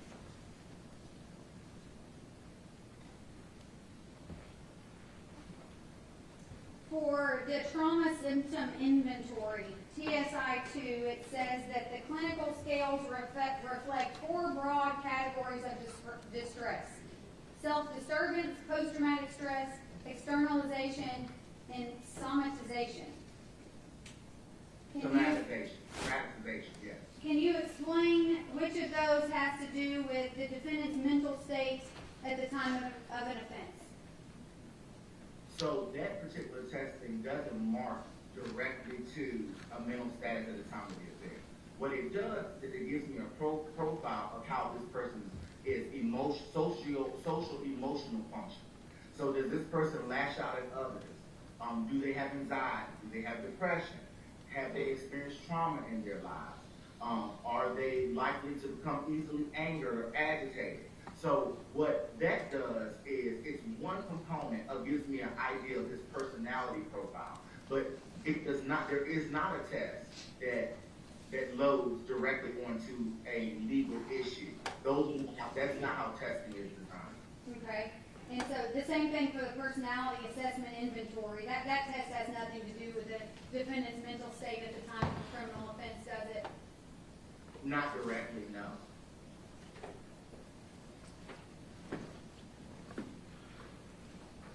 Do any of these have to do with substance disorders? Yes. And do they have to do with a defendant's use of a substance 2 years prior to the test being given? So typically, what it does is ask innocuous questions that essentially we're recreating a personality profile. While individuals are different, there are certain challenges that people have that are very similar. So what we've developed through the testing is we are developing a personality profile panoramic of how someone is functioning. So no, it does not necessarily is not as specific as you're asking. However, when I talk about likelihood, there's a certain personality profile that is developed by use of the testing and the other sources. Counsel approach with us.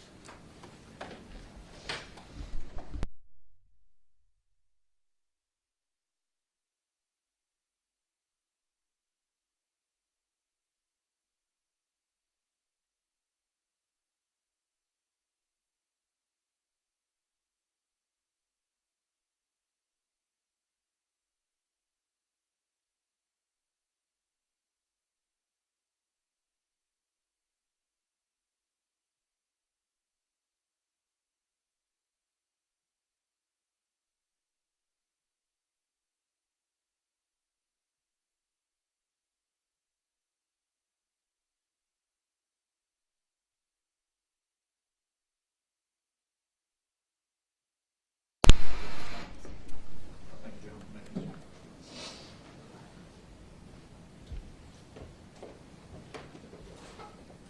Since you reviewed the discovery in this case, Dr. Lewis, can you describe some of the things that the defendant did after he murdered Jasmine Pace?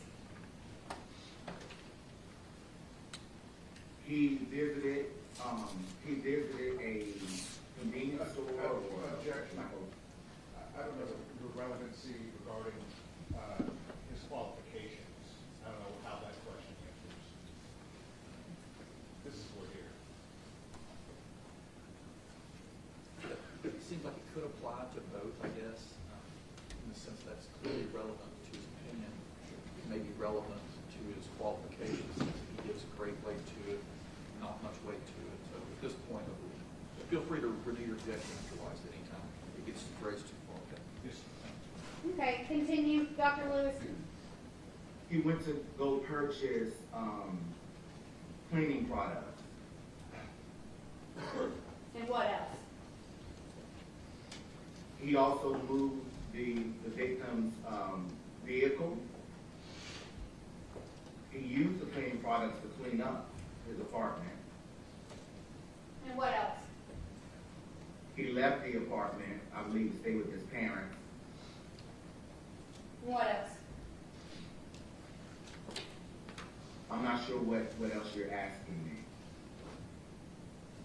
How much weight do you give to what a defendant does after a murder when it comes to premeditation?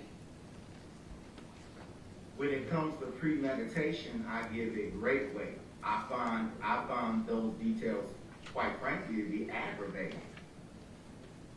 What do you mean? What I mean is that essentially, if those things, or if those actions are the actions he took, then it appears that he attempted to hide or cover up whatever act that he committed. So I take great weight to that. I found that aggravating. However, I do not find that it is suggestive of premeditation. Quite frankly, I find it to be the opposite. in terms of the individuals that I work with inside the carceral environment.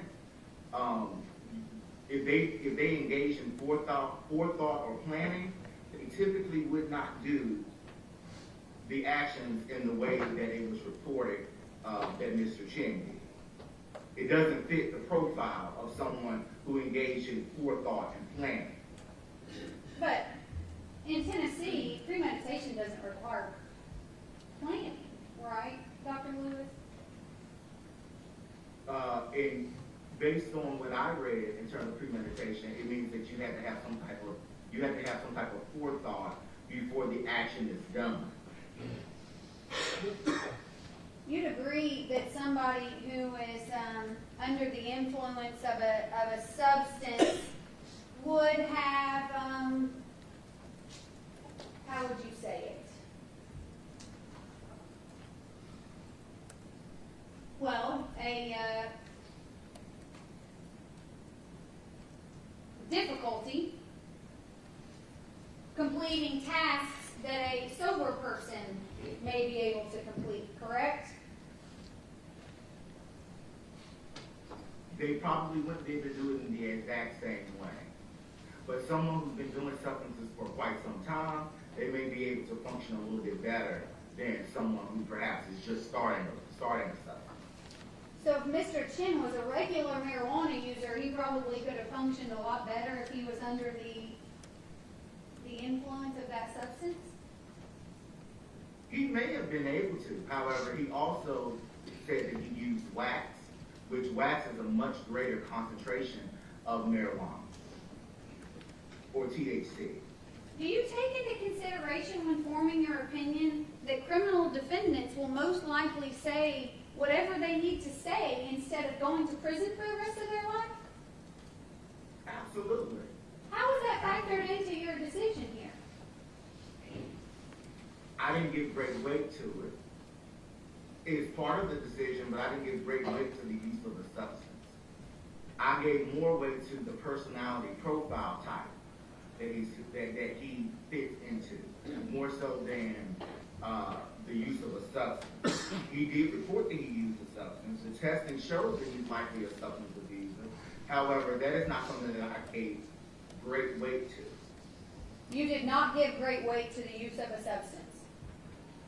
Great weight? No. It is a part of it. But I did not give great weight to it because, as you mentioned, he reported that he used a substance. But that's not something where I'm hinging my decision solely on substance use. What did you give great weight to? What I gave great weight to was the personality profile type that he fits. For example, my understanding is that the one theory is that he planned this murder because the victim was bound. So if you understand or if you work with individuals who have a psychopathic or psychopathic personality or who are a sociopath, you will learn that the details, as is mentioned in the theory that's been presented, is not consistent with the evidence. Someone who would conduct an act of that sort, they build gradually. You don't just start out a murder in that type, or murdering or harming others in that type of way. That is a gradual type of violence or aggression. So what I was looking at his personality profile type, and then I also was looking at the different theories that were presented. And so what I'm saying is that we would expect to see other things within his personality profile type. There should be other violence or aggression. There should be other charges of violence and aggression. There should be there should be a known history of maybe intimate partner violence. There's a lot of things that should be within the personality profile type and within the evidence given the theory that's been presented, that's not fair. How many of Mr. Chen's former girlfriends did you speak with? None. How many of Mr. Chen's I friends expected people did involved. you speak with? None. How many of Mr. Chen's family members did you interview? None. I reviewed what was written in the discovery. So you're basing your knowledge on Mr. Chen's prior violent history on what Mr. Chen told you? And I'm also looking at the legal record. Did you produce some charges for Mr. Chen in terms of violence and aggression? Because typically that's what those individuals like that, that's what they have, at a much younger age than now. They start at 10, 11, or 12 years old. Hang on just a second, John. You approached here. Christian.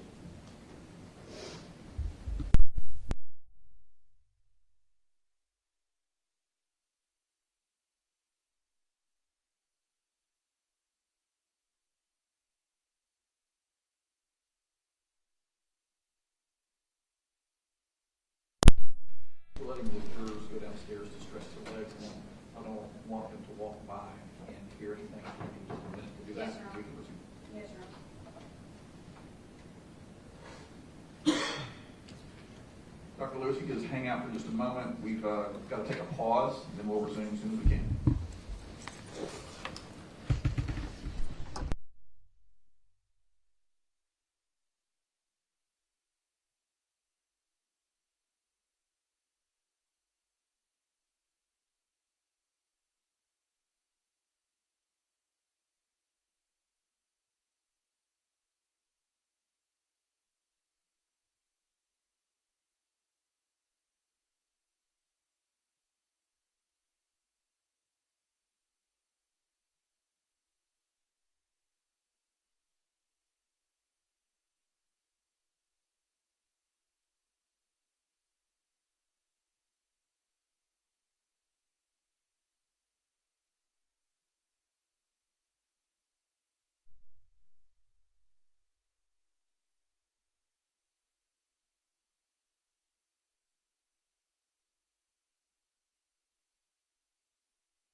have a few more questions for you this morning.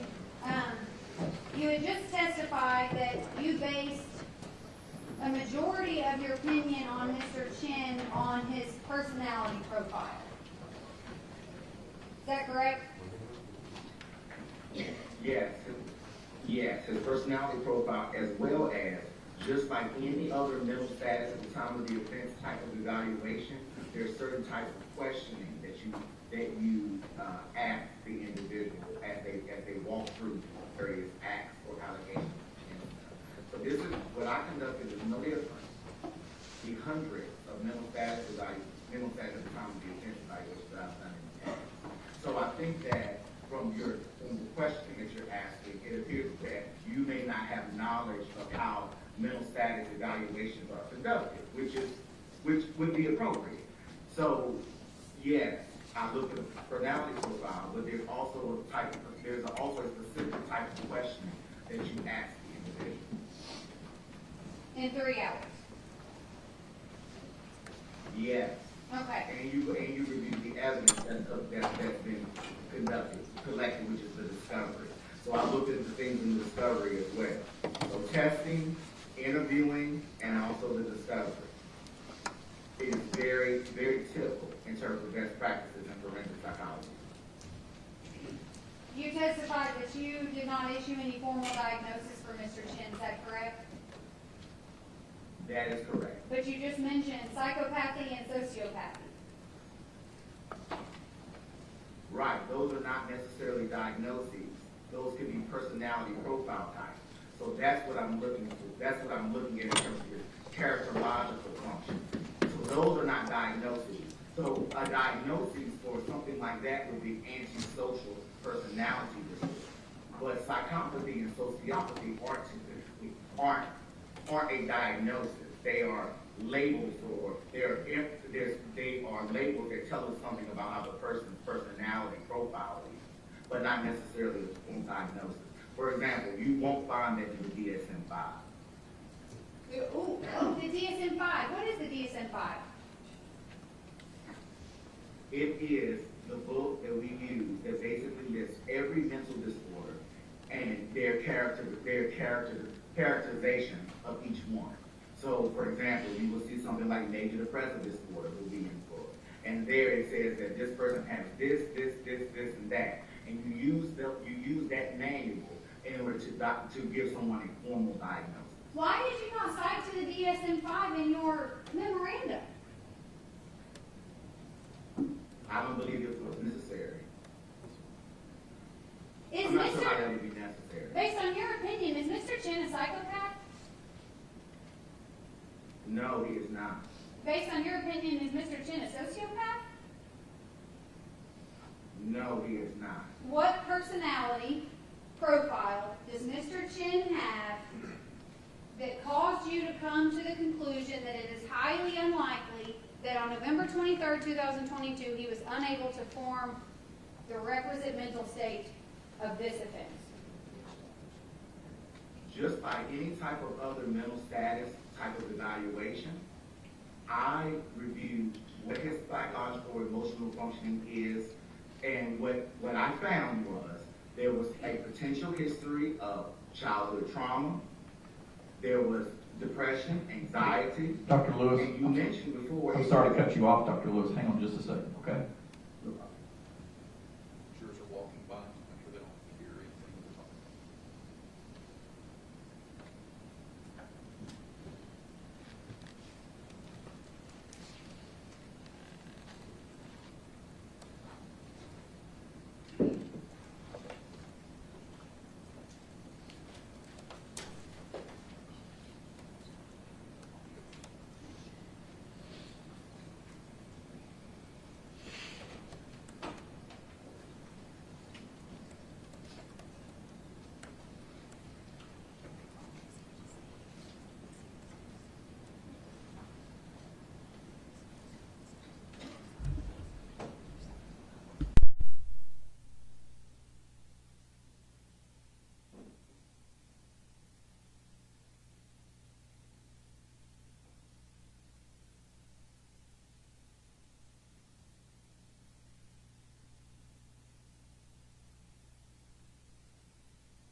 that he potentially has a history of childhood trauma. He experiences symptoms of depression and anxiety. He's younger than 25 years old. There's no known legal history that I found. That's why I asked you if you found any charges in terms of violence or intimidation. There's a history of misbehavior within the school setting. So those are all the things that I put together in terms of over the course of evaluating him. So there isn't a particular name, so to speak, of a profile. It's developing a profile of who this person or individual is. And you compare it to, as you mentioned, something like a sociopath or a psychopath. You would expect different information to be in the actual profile.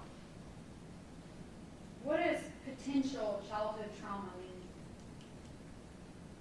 Well, the psychological testing revealed that there was likely a history of trauma. And then when he was having certain instances during his childhood, a professional like me, and perhaps others, would likely characterize some of those incidents as abuse. However, Mr. Chen did not characterize it as such. Mr. Chen said he wasn't abused, Correct. but you think he was. However, he described the incidents that he described, most professionals, and likely others we described as a form of abuse. Well, did he describe them, or was that questions in his testing that you gave him? During the interviewing, he told me about his childhood during the interview, so he described. Were there questions on the test also related to childhood trauma?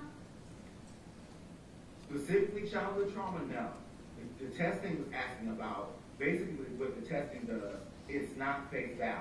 So it asks questions that may appear to be innocuous to the person who's answering or to the examinee. However, based on how he responded in the testing into the interpretation suggests that likely he has experienced trauma in the past, because he matches how other people who we know for a fact has experienced trauma is how he responded. So what we do is we do comparison groups. So we're comparing how he responds to items to how others who we know are known to have certain disorders or certain life experiences. What was that childhood trauma that he denied having, that you found that he had based on what he was saying? The childhood trauma is not categorized as trauma. This is where it goes too far. Okay. I'll also say, Jason, at this point, we can get into it later when we get into it. This witness is allowed to testify further, and he is recognized as an expert. And Mr. Josh wants to lay the foundation, you can ask him about the specifics later. So sustain at this point. You'd agree, Dr. Lewis, that a majority of people with childhood trauma don't murder other people, right? Absolutely. And I would never suggest that would be an excuse for any type of law breaking.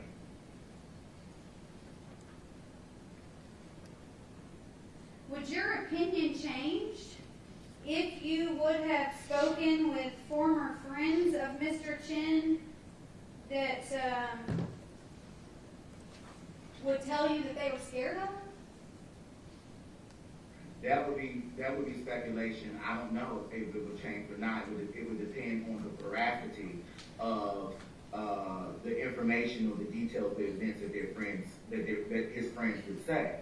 So if there's information that's there, I'm more than willing to listen and to hear it. And yes, my opinion could potentially change. However, I have no way of knowing that until it happens. Well, some experts would have interviewed people. Absolutely. They absolutely would have. Yes. I think that is very much a common, I would say a common practice for some. However, it is not necessary or mandatory in terms of best practices, particularly not for mental status at the time of the offense or mental state type of evaluation. So I do certainly agree with you that does happen, but it's not necessary. Why did you not come to Chattanooga to see Mr. Chen? because by the time I was available, he had been moved to Nashville. I didn't get clearance to even do anything until December 17th. And I was away on holiday December 16th through the 20th. And then I went out of the country from the 23rd or 24th until January the 3rd. And so I wasn't able to see him until January 7th. By that time, he was moved to Nashville, which is where I went to go see him. Well, what about January 4th, 5th, and 6th? Ma'am, there's no way I could have done that because I took a 24-hour flight from South Africa. So I need to rest.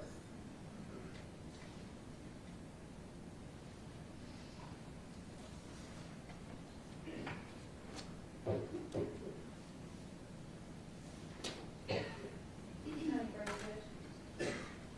right, Mr. Weiss, at this point, we're still trying to decide whether or not we qualify as an expert. Does the state object to be qualified as an expert? Yes, Your Honor. State your reasons why, please. Your Honor, Dr. Lewis has he was licensed as a psychologist in 2021, so he has several years of experience as a forensic psychologist. Okay, I apologize, from 2021 in Virginia to 2020 in the state of Georgia. Of course, he's not licensed as a psychologist in the state of Tennessee. He, in fact, probably has expertise in some type of psychology. But having an expertise in some kind of psychology does not mean that you have an expertise in a defendant's mental state at the time of a criminal offense. A podiatrist does not have an expertise in forensic pathology, even though they're both medical doctors. So no disrespect to Dr. Lewis, but as you go through, as we did, Dr. Lewis's resume, there is hardly anything in the resume or in his memorandum that has to do with reliability or trustworthiness of his findings as it has to do with the defendant's mental state at the time of the criminal offense. There is hardly anything. There is a lot regarding a defendant's competency to stand trial. That is not what we are here on. This expert cannot testify to toxicology. He is not, and I don't think this will be contested, he is not an expert in toxicology, which is apparently a primary issue of what he would opine on is the defendant's substance use on November 23rd, 2022 that he has no facts or information on except for what Mr. Chen told him. So he has no basis of knowledge. He is not an expert in the field of toxicology. He is not an expert in pharmacology.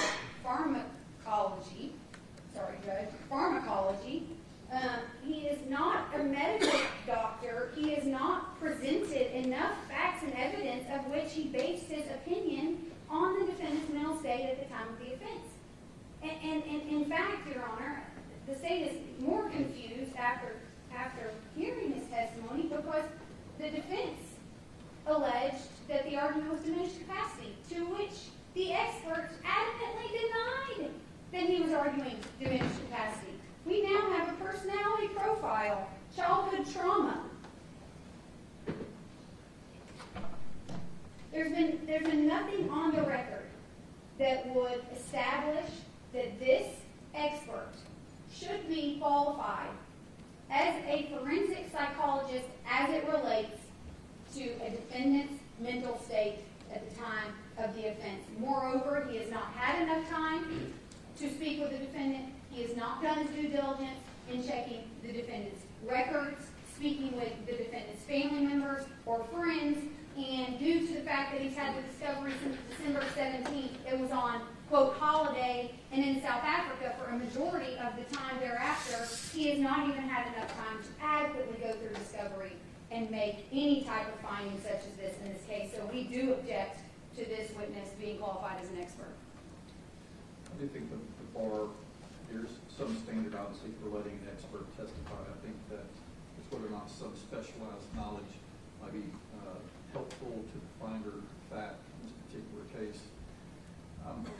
He seems like perhaps he hasn't had the depth of experience that other experts that have testified.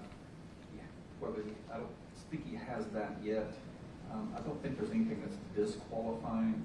As far as the weight that should be given to his opinion, that's certainly something we can talk about. But as far as again, his qualifications are concerned, as far as him being able to give an opinion, we're doing all this for the record. His testimony's already been deemed to be inadmissible, but I want the record to be complete. As much information as possible about Dr. Lewis. So I will recognize this witness as an expert in forensic psychology. Mr. Washington, next proceeding. Before proceeding, Your Honor, I just want to clarify for my questions. Is the court finding that there was a violation of Rules 12 or 16? No, I'm not finding there was a violation in the sense that a deadline was missed. I do think that, if you want to clarify my ruling, there are actually two aspects to it. The first is that it's clear that this expert's services for this purpose, for what we're talking about today, the defense felt it became necessary after a recent hearing last month where the monster exhibit was admitted, and there was some concerns about that, as well as the medical examiner's testimony going to premeditation. So I think that based on the timing, so that the state is not unfairly surprised, the workaround that the court is crafting removes the major, if not the only reason that this witness's testimony on this issue was represented to this court was needed. So that's one of the reasons being excluded, is that the state, I want to avoid the unfair surprise that Rule 12.2 contemplates, as well as give the defense a fair shake, as he described in voir dire last week. So that's one of the reasons. The other is that I don't think that the opinion as written qualifies as something that would be substantially helpful to the jury. When Dr. Lewis wrote that it's highly unlikely that Mr. Chen possessed the requisite premeditation, I do find that there's a degree of speculation that is not going to rise to the level of where his opinion would be helpful. And also, I guess I can point it out now, that during Dr. Lewis's testimony moments ago, he talked about the great weight that he gave to personality profile type. I mean, it is pretty clear in case law that personality type is not something that's even relevant to a defendant's capacity to form a mental state. It's pretty well established. So there are numerous reasons that this witness's testimony has been excluded from this particular trial at this particular point. Those are the reasons. Not a 12.2 violation. Again, I don't think there was any bad faith. I think that's just the way the circumstances unfolded. I'm not finding that the defense acted unethically in any way. It's the way that it unfolded, the short time frame. Yes, sir. I'll need So it looks like you got the draw. Just kind of let them know. Let them in. I'm going to have to start from scratch. If you could text Dr. Lewis and let him know that we've had some technical difficulties. I'm about to let him back in.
Dr. Lewis was there just a moment ago, now he's not.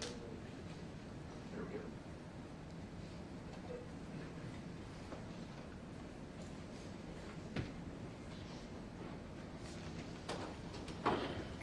Dr. Lewis, sorry about that. We're going slow for lots of reasons, but I'm sorry to say that sometimes technology, this court moves at the speed of technology sometimes. While a lot of it's user error, hopefully we've solved that for now, okay? So I believe Mr. Weiss can ask some questions now. Hi there, Dr. Lewis. May I have the overhead? Yes. Well, Can he see? I don't know if WebEx will operate with overhead at the same time. No, just either video call or the overhead.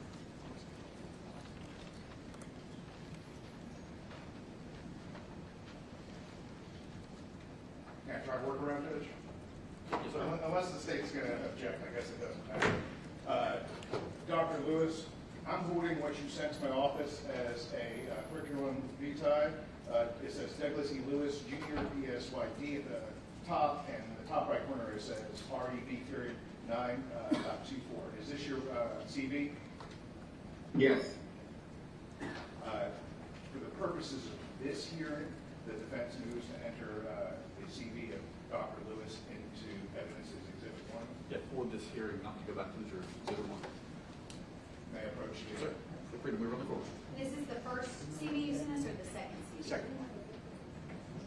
Okay, my CD says revised 924 is the one. That's right.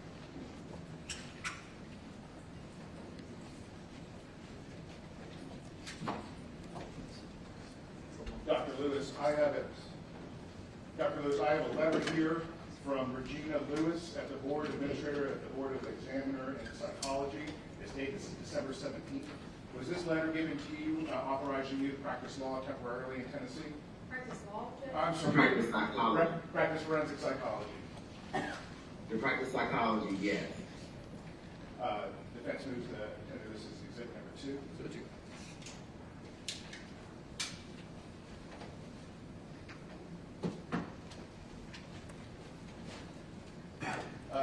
Dr. Lewis, I'm holding in my hand a 7-page report, or memorandum rather.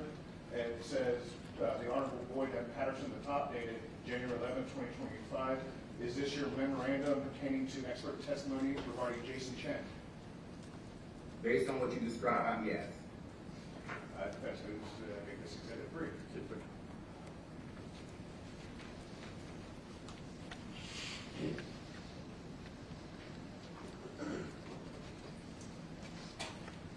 All right, Dr. Lewis, I want to ask you about the methodology that you used in this assessment. What validated psychological tools did you employ in your assessment of Jason Chen? The psychological tools that are both valid and reliable are the TOBRA, the TSI-2, and the PAI, broadly and well-known instruments. Are there, if you had more time to spend with Jason, are there other tests that you would have performed? No. I mean, certainly there are numerous tests that we have at our disposal, but I don't think that would have been necessary. In fact, a lot of mental status at the time of the offense evaluations don't use testing at all because psychiatrists and psychologists perform. So a lot of times testing is not even used. Are the methods that you use consistent with the guidelines recognized by professional organizations like the American Psychological Association? Yes. And you don't have to go through it, but are you able to cite research and case studies that support the evaluation analysis that you did on Mr. Chen's or Jason's psychological state? Yes. And is it relevant to premeditation? Directly relevant to the issue of premeditation, just like most legal questions, there's nothing that's going to directly load on any type of legal issue. However, those are tools, yes, that are used to answer some of the legal questions and controversies that emerge. Do you believe that you were provided all the relevant materials, including evidence including evidence to ensure that your assessment is objective? that it's objective, yes, I strive for objectivity, but as I mentioned earlier, with the introduction of more information or data that's objective, you know, my opinion could change. However, based on what was available to me, as I mentioned in the memorandum, that is how I form those are the bases of how I form my opinion. In your opinion, you say when to a reasonable degree of psychological certainty. What does that mean in the context of your opinion? That means just like in any type of psychological science or practice, it is highly likely that what I'm saying is correct. However, when it comes to behaviors, actions, etc., we cannot say definitively anything. So that is what that means. That says that that means that given the resources that I've been given, also the evaluation, the psychological test, etc., that to the highest degree to which is possible as a psychologist or a psychiatrist, this is what my opinion is. Why? However, we can't say anything definitively. Well, that's my question is, why can't you say this, your opinion with certainty? Absolute certainty. It is. I am certain of my opinion. However, to say absolutely certain, I would have had to be in the room when these things were occurring, which none of us were. So I can't say this is absolutely what happened. I cannot say that because none of us can say that. However, based on the information, the data, the testing, the evaluation, it is highly likely that the opinion that I reached is the accurate. Would you characterize your opinion as based on speculation? No. Why not? Because I used and reviewed all the evidence that was in the discovery. I also conducted psychological testing. I interviewed. I reviewed his legal history, again, the things that are in the documentation. So speculation alone, based on my understanding, would be not using any form of evidence, not trying to use any type of objective psychological testing that's both valid and reliable. Those type of things, I think, I would characterize as speculation. However, when you use a multi-method approach, as I did, I would not characterize my final conclusion as speculative. Did you make any assumptions that was unsupported by the evidence informing your conclusion? No.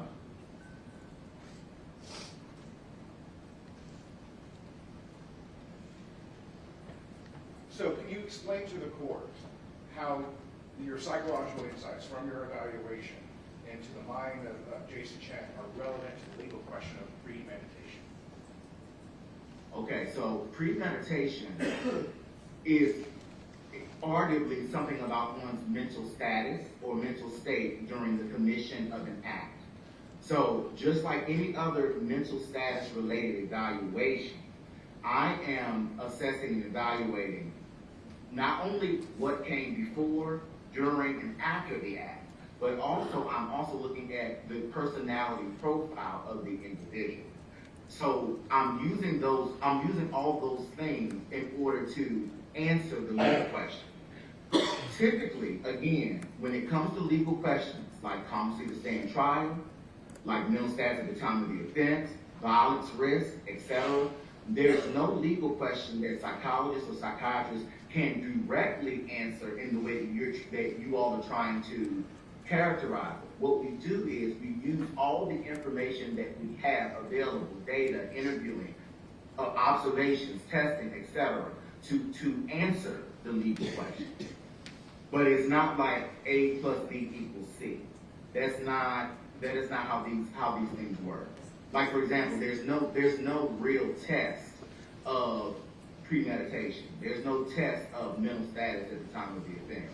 We use the information that we have and the testing and the level of questioning and training that we have to make to give the court answers to its controversy. So sticking with premeditation, particularly in cases with premeditation or where you're dealing with intent, can you elaborate on the specific experience conducting those types of forensic evaluations? So those type of, I actually am in the middle of one. I have one that I'm doing that has to do with the intent or the case element of intent in Virginia.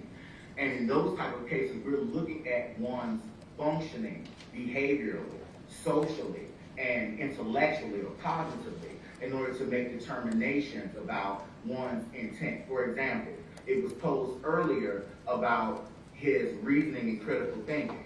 If someone, for example, has an IQ of less than 65 or less than 60, there are certain types of crimes without the assistance of another person, you know that they would not be able to do because they don't have the level of forethought or thinking.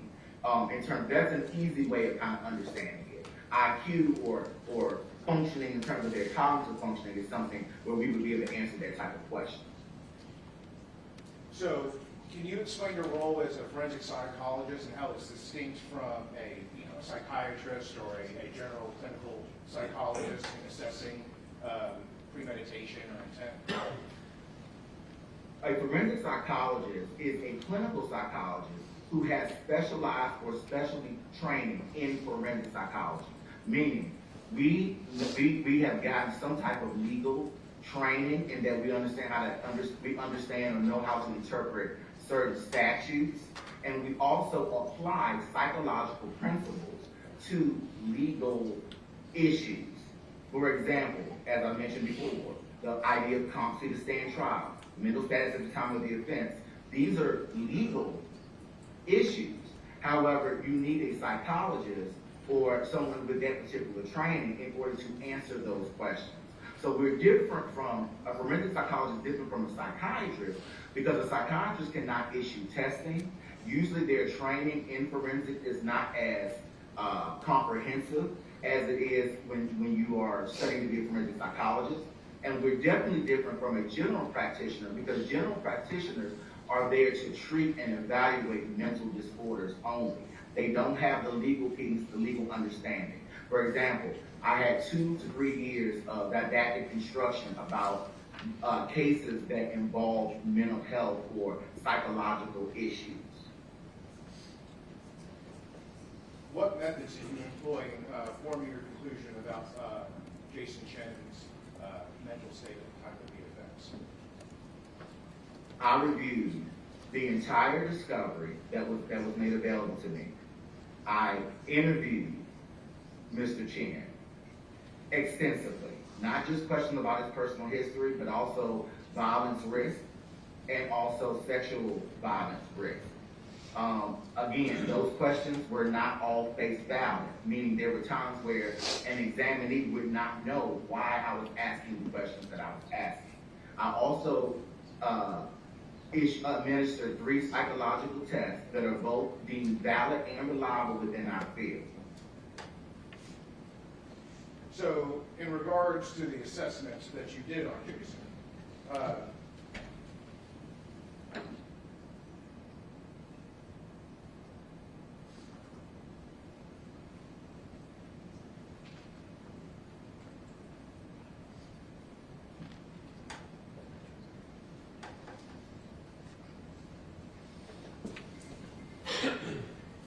Sorry about that, Mr. Weiss, for shuffling jurors around as far as figuring out when to do that, I should say. Please continue.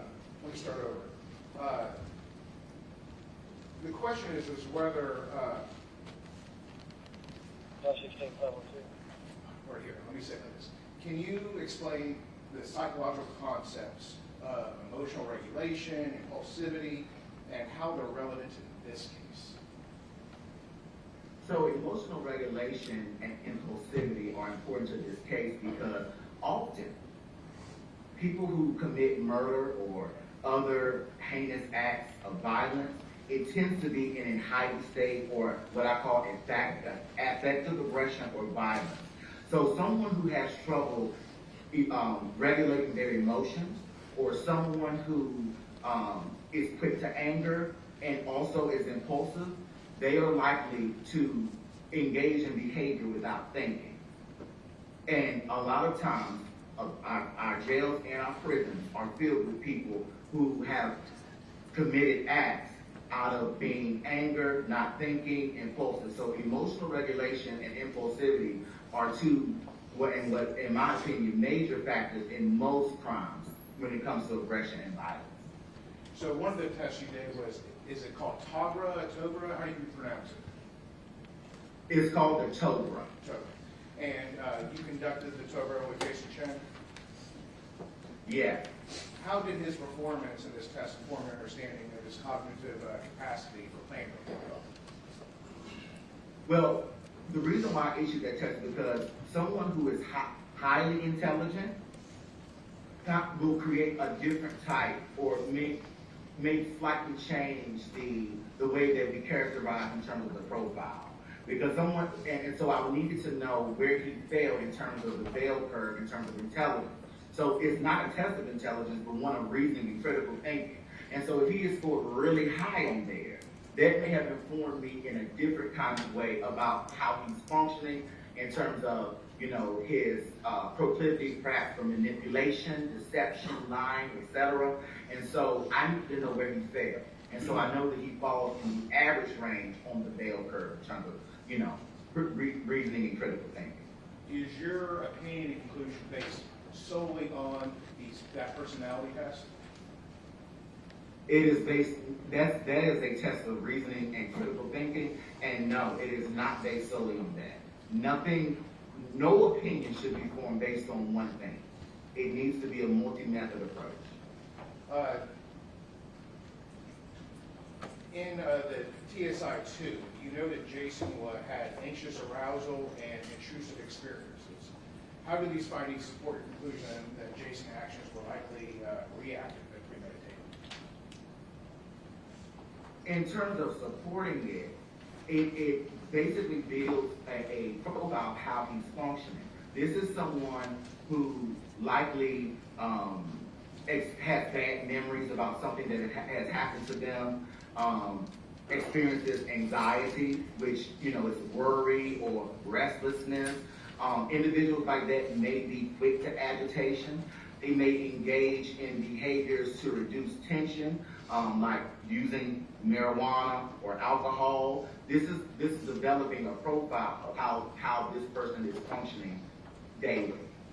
How does your reliance on the empirical testing, using the tests that you did, and I guess the evidence and discovery that you received, ensure that your conclusions are not speculative?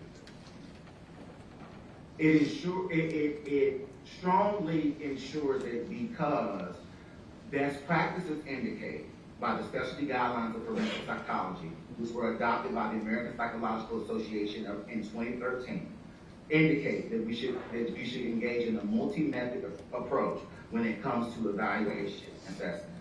And therefore, based on that adoption of those specialty guidelines, based on my work in the field of mental health since 2010, my work with inmates or justice involved individuals since 2014 or 2015, it ensures me and it informs me that my opinion is not speculative. Were your findings consistent with other peer-reviewed literature and established psychological principles? My findings were consistent. Let me answer that in a different kind of way. The approach and the procedures that I used were consistent with any type of empirical research or examples, etc. My findings or my opinion is something that I reached based on using those methods that were consistent with all empirical research that's available. Were the methods that you used, the forms that you used, were those reliable? Yes, those tests and or forms, however you want to refer to it, have been used for years by psychologists across the nation. You can easily Google them and you can learn about a lot of these tests. And these testing are well developed. In particular, the personality testing report was developed by Dr. Leslie Morey at the University of Texas, and he's still doing research on that testing. So it is very reliable. Is it that your findings and conclusions that Jason Chen couldn't have formed the requisite mental state premeditation? Is that your opinion? My opinion that it's highly unlikely that he formed the requisite premeditation. Why can't you say that? The jurors ready for lunch? Yes, Your Honor. The jurors walk by, everyone's done. One more question?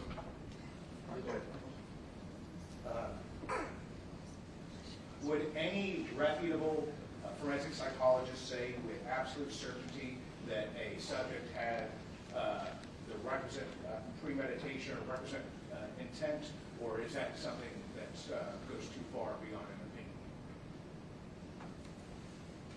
Saying absolutely certain is going too far beyond opinion.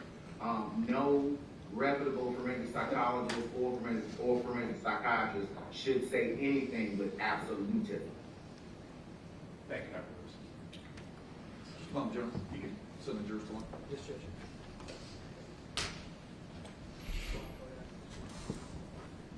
Council protocol 2.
Dr. Lewis, can you hear me?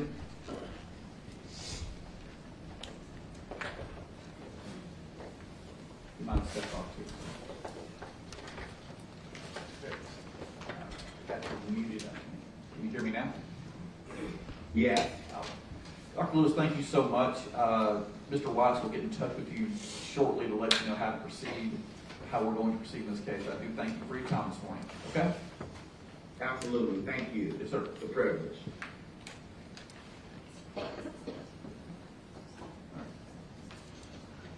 So the jurors just been sent to lunch. They've got Jimmy John's in the jury room, which means it won't take them very long. So they'll give them a little time to walk around. So this will be our lunch break too. Are there any matters you want to take up before we take our lunch break? Yes, Your Honor, two separate issues. One has to do with the indictment. The state has indicted Mr. Chen for abuse of corpse. In that indictment, we listed all of the factors under the abuse of corpse statute, two of which inarguably do not apply and would be prejudicial if they were read to the jury. One of those is disinterring a corpse that has been buried or otherwise interred. The other is the other one is engaging in sexual contact. Neither of those are being argued by the state, so I would just request that I be able to leave those out when I read the indictment and only read the other two subsections that could apply in fairness to Mr. Chen. Okay. And then the other judge, so that the defense can object before opening statement, the state intends to introduce the suitcase that Ms. Pace's body was in during opening statement to avoid delay during opening statement where the jury has to go out. We figured we'd go ahead and disclose that now. So you want to show the suitcase? Yes, Your Honor. Okay. Twice it's common for evidence that's likely going to be admitted to be used in opening. Any objection? Thank you, Well, Judge. to the extent of all my past motions to suppress all those. You're not waiving any of them. Thank you, Judge. All right, that clock says 12:20. Everyone will be back when that clock says 1:15. That's 55 minutes of lunch. What we're going to do is start the jury trial, bring the jury in. They'll be sworn over the instructions Remain seated down. Court's still in session. You can leave, just be quiet. Still in session. What will happen is the jury will be brought back in. They'll be sworn. I'll read the preliminary jury instructions to them, state with the indictment, and the opening, be ready to call your first witness. Yes, Your Honor, what time did you say? I apologize. It'll be 1:15. 1:15, thank you, Your Honor. Court's in recess till 1:15.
jury today, once after the jurors get sworn. So we're going to round up those officers and they'll get sworn momentarily right after the jury is sworn. So when they're ready, Terry, let me know, and then we'll bring in the jury. Yes, Judge.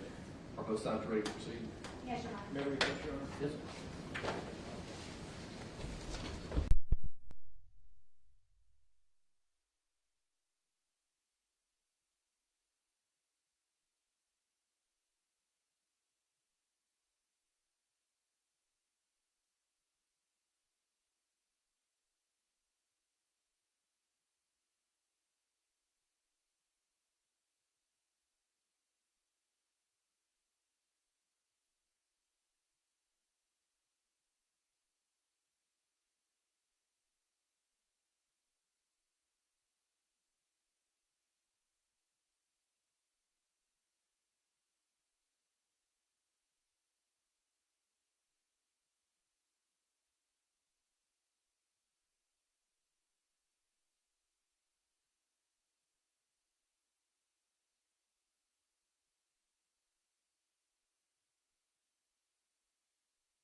The trial to go sometime. A jury will be brought in, they'll be sworn, officers will be sworn. I'll read some preliminary jury instructions. The state will read the indictment. If they choose, they can make an opening statement. Mr. Chen, so if the attorney wishes to make an opening statement, we'll do it then too. And we're going to go right into proof. I mean, no one wants to stand and stretch. Better do it now, because otherwise we're going to be for the session for quite some time. Everyone's ready, sir. Everyone's ready back there? Yes, sir. Okay, bring the jury.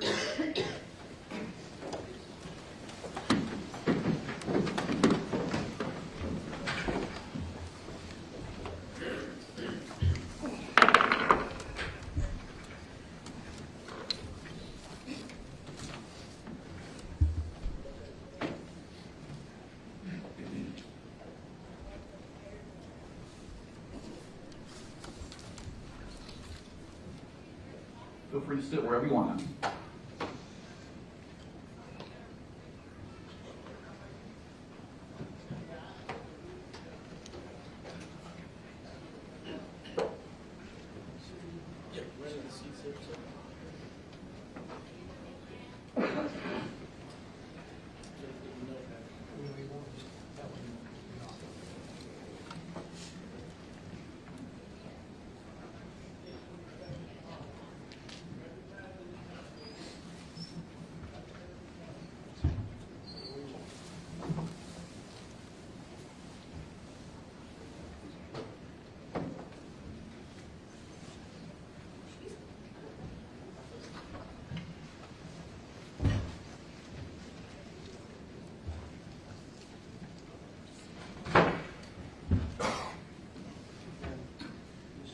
There will be one chair that's kind of off to the end there. If anybody particularly big, over 6 feet, need to stretch your legs, that might be a good chair for you.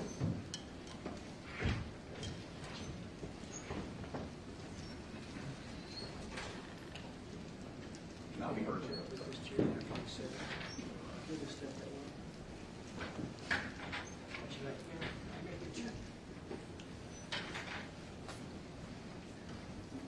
All right, please be seated. Welcome again to Chattanooga. Welcome to the courtroom. As you can see, it's the exact opposite of where we were last week, or how the courtroom is laid out. So it feels a little backwards too. That's how we felt all last week. Hope you had a restful night last night. We're already going to start the trial momentarily. And with that, I'll have you all stand and raise your right hand. You solemnly swear or affirm to well and truly try the issues that traverse herein, joined between the state of Tennessee and the defendant, Jason Chen, upon a true bill of indictment charging him with the offense of first-degree murder, abuse of a corpse, a true deliverance made, and a true verdict rendered, according to the law and evidence, so help you God. Please be seated. Got a little bit of a taste, I'm sorry, of what's in front of you in some ways. You're in court now. There will be a lot of times like this morning where we spent basically all morning doing pre-trial matters. So be prepared. There will be some times where we ask you to step out. And be patient with us. We'll work the matters that in the end save time for everybody. Can I tell you to bring the officers in there? Yes, Jeff.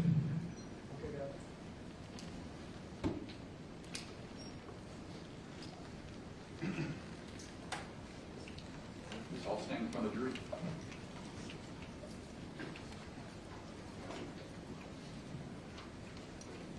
All right, raise your right hand. You solemnly swear or affirm that you will take charge of this jury, keep them separate and apart from all persons, not allow them to communicate in any manner with anyone or anyone with them, and as it concerns the matter on trial, nor with you, nor you with them, that you will deliver them safely into court, so help you God. All right, thank you, gentlemen.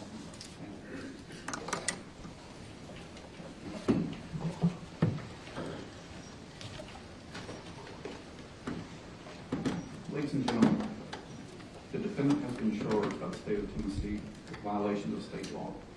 The document containing the charges is referred to as a presentment.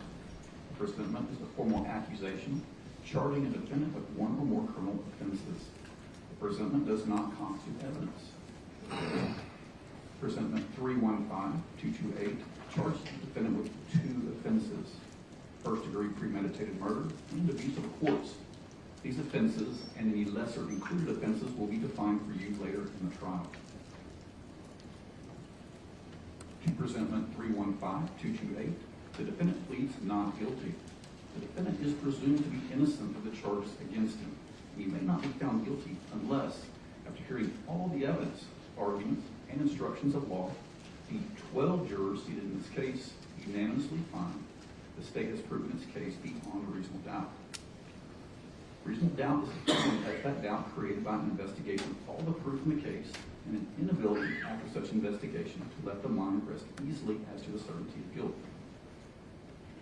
Absolute certainty of guilt is not demanded by the law to convict of any criminal charge, but moral certainty is required. And this certainty is required as to every element of proof necessary to constitute a defense. The state carries the burden of proving the guilt of the defendant beyond a reasonable doubt. This burden remains on the state throughout the case. The defendant is not required to prove his innocence, produce any evidence, or make any statements or arguments. You, as jurors, must decide whether the state has proven beyond a reasonable doubt that the defendant has committed the offenses charged in the presentment.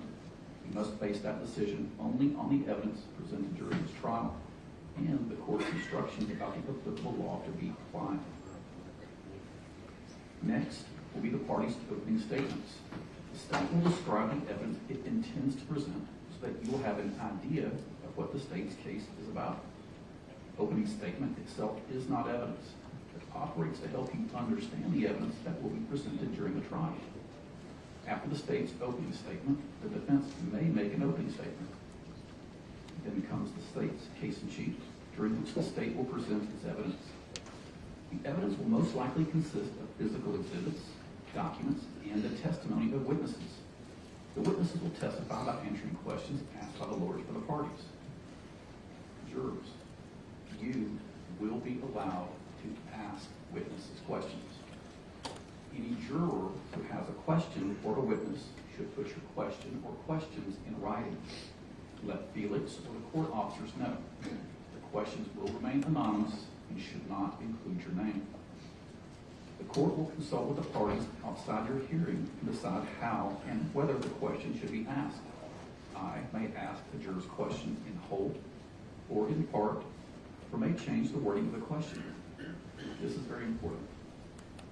You shall not give any meaning to any question that was not asked or that the meaning of the wording has been changed. The question might not have been asked because doing so would be unfair to the defense. Your question might not be asked because it would be unfair to the state.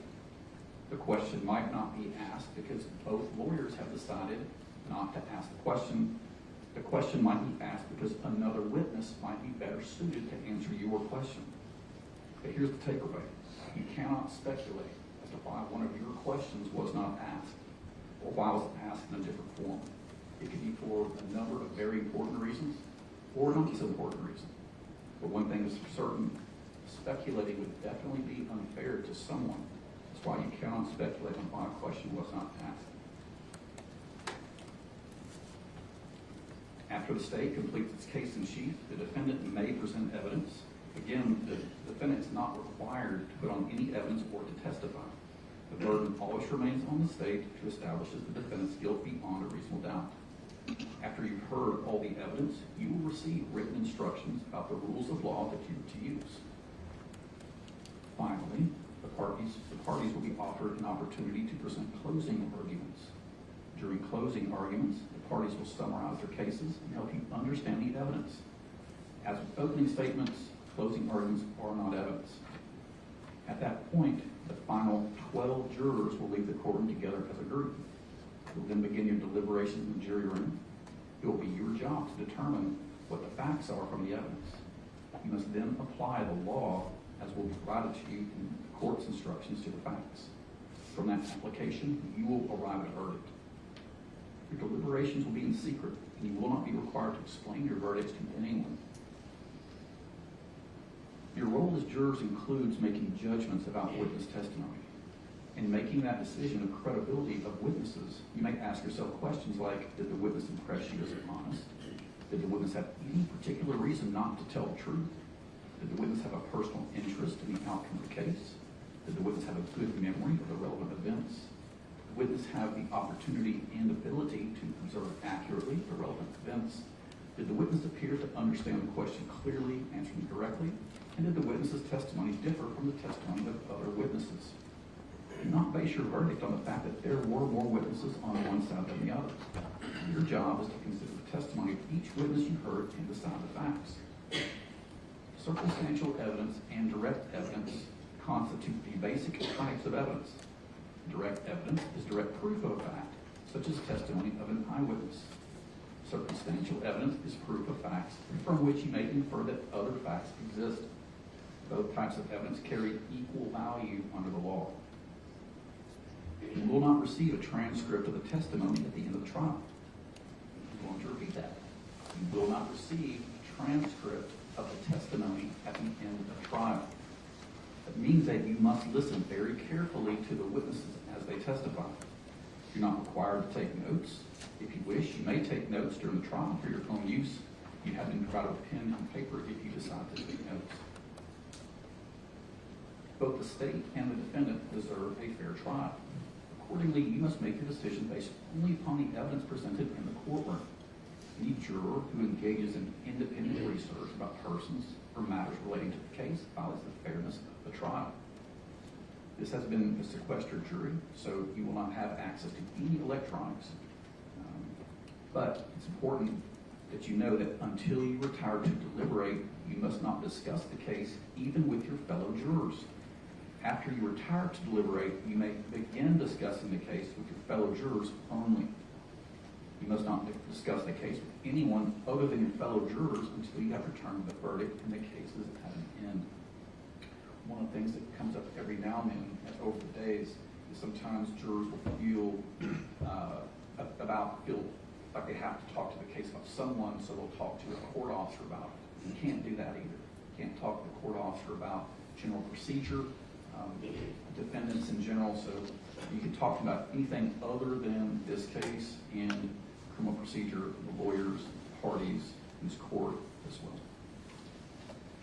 If you find the defendant guilty of first-degree premeditated murder, there will be a sentencing hearing. after which you will determine for the offense of first-degree premeditated murder, the defendant should be sentenced to life imprisonment without the possibility of parole or life imprisonment. If you find the defendant guilty of any offense other than first-degree premeditated murder, the court will set the punishment at a separate sentencing hearing. The jury will not be involved in setting the punishment for any offense other than the first-degree premeditated murder. And for your information, again, as I said in Nashville last week, this is not a death penalty case. At times during the trial, a party may make an objection. This simply means that the party is requesting a decision by the court on a particular rule of law. Do not draw any conclusions from the fact that an objection is made or from the ruling on that objection. The rulings only relate to the legal guidance that the court must provide to lawyers and should not influence your thinking. If an objection to a question is sustained, do not attempt to guess what the answer might have been had the witness been permitted to give it. Similarly, you will receive instructions not to consider a particular statement that was made, and you should therefore put that statement out of your mind, and you may not refer to that statement in your later deliberations. Finally, during the course of trial, we may have to halt the proceedings to confer about the rules of law that should apply. We may have bench conferences in the courtroom outside of your hearing. For more complex issues, you may be moved to the jury room. These conferences resolve legal issues and guide our trial proceedings, so please remain patient, because in the long run, they save time for everyone. This completes my opening comments to you. General Ray, ready to read the indictment? Yes, Your Honor.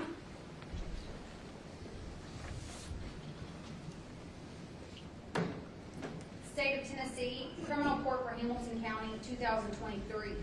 Count 1, the grand jurors upon their oath do present that Jason Chen, on or about the 23rd day of November 2022, in Hamilton County, Tennessee, and before the finding of this indictment, did unlawfully, intentionally, and with premeditation inflict mortal injuries on Jasmine Pace, which resulted in the death of Jasmine Pace on or about the 23rd day of November 2023, in violation of Tennessee Code Annotated 39-13-202, against the peace and dignity of the state. How does Mr. Chen plead to count 1? Not guilty. General? Count 2. The grand jurors upon their oath do present that Jason Chen, on or about the 23rd day of November 2022, in Hamilton County, Tennessee, and before the finding of this indictment, did knowingly, without legal privilege, physically mistreat a corpse in a manner offensive to the sensibilities of an ordinary person, or disposed of a corpse in a manner known to be in violation of the law, in violation of Tennessee Code Annotated 39-17-312, against the peace and dignity of the state. This indictment, Judge. This indictment was signed by the District Attorney General and was filed with the the Clerk of the Courts on March the 23rd, 2023. How does Mr. Chen plead to guilty? Not guilty. Thank you, Your Honor.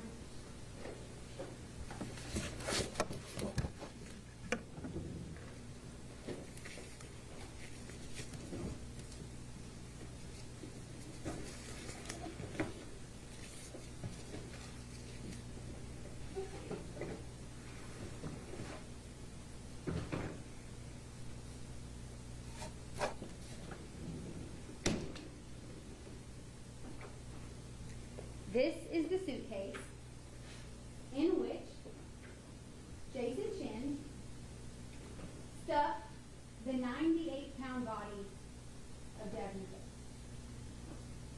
That's where I'm going to begin the story. Except I want you to remember that as you hear evidence in the next week, that this is not a story like the one that you read in a novel where you have to imagine the appearances of characters. The evidence that you will hear in this case is very real. The evidence will not require that you use your imagination. Jasmine Pace was very real. And Jason Chen really killed her. The suitcase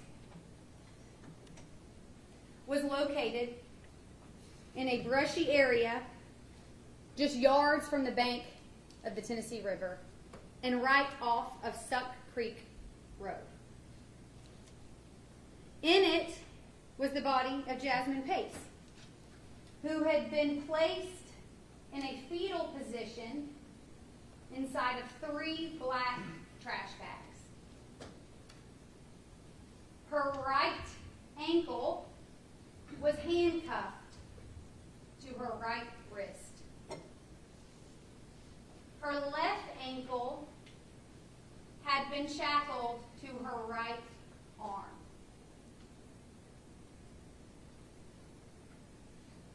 Her wounds were extensive.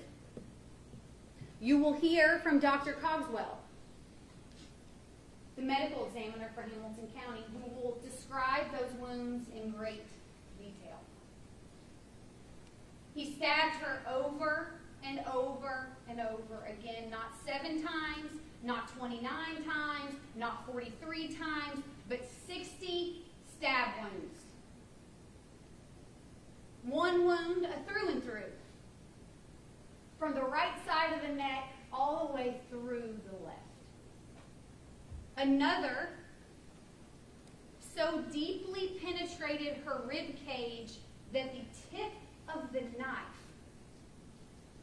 broke off into her lung.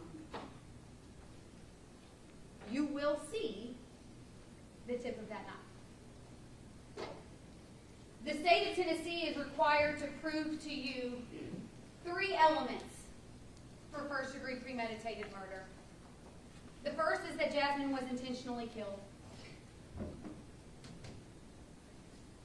The second is that it was with premeditation. You will hear facts and evidence. You will see photos. You will hear from witnesses that allow you to believe beyond a reasonable doubt that she was intentionally killed and that premeditation was involved. But the third element is that the state of Tennessee has to prove that he did it. I'm going to start from the beginning. The 2 of them had been seeing each other, Jason and Jasmine.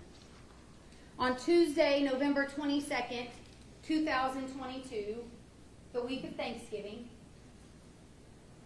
Jasmine left her home and drove to Jason's apartment, a 1-bedroom apartment where he lived by himself. She was never heard from again after November 23rd. After November 23rd, 2022, her friends and family never heard from her. She never returned home, and she missed Thanksgiving. Like most families would, they knew something was wrong. You will learn that Jasmine's family quickly suspected that Jason Chen had something to do with her disappearance. Despite the family's best efforts to get the police department involved, initially the Chattanooga Police Department was of no help. Jasmine's family was forced to take matters into their own hands. So, on November 26th, 2022, you will learn that Jasmine's family broke into his apartment. You will hear that. You will hear that they were trying to find their daughter and their sister, and that they went in to his apartment. Of course, Jason wasn't there, but what was there? Some of Jasmine's belongings, including her driver's license and her credit cards. You will hear from a mother who was desperate to find her daughter. Eventually, and only because of the relentlessness of Jasmine Pace's family, the Chattanooga Police Department's Homicide Division executed a search warrant at Jason Chen's apartment on November 28, 2022. The missing persons investigation quickly became a homicide investigation when, even despite his best efforts to clean it up, Jasmine's blood was everywhere. Jasmine Pace's blood, upon the execution of a search warrant, was located all over Jason Chen's apartment. It was obvious that Jason had tried to clean it up based on the scene. You'll see those photos. You'll see photos of cleaning products, but you're also going to see video of Jason Chen on November 23rd, 2022, buying cleaning products at multiple locations the same day that Jasmine's friends and family stopped hearing from her. You will learn that homicide investigators located Jasmine's body in this suitcase on the side of Sup Creek Road in part due to Jason's own cell phone location records. They were able to track Jason using those cell phone location records throughout Chattanooga on the day of the 23rd. Walgreens, Walmart, most likely looking for a place to dump her body. But then eventually, at 6 p.m. on November 23rd, 2022, Jason Chen leaves his apartment with a suitcase. He enters his vehicle and he drives to Suck Creek Road.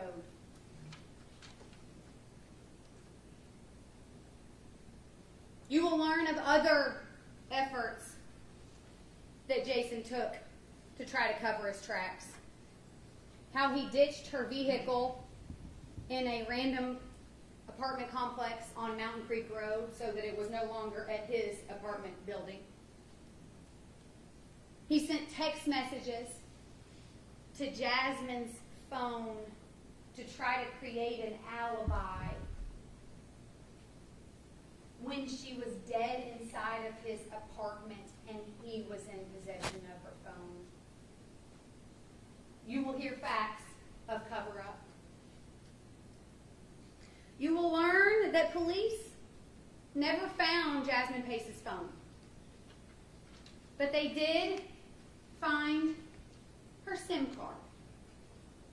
The small chip that goes into the side of our phones to store all of our phone's information, her SIM card was located. Where was it? It was in a glasses case inside of Jason Chen's backpack that was in his possession when he was located by the Chattanooga Police Department.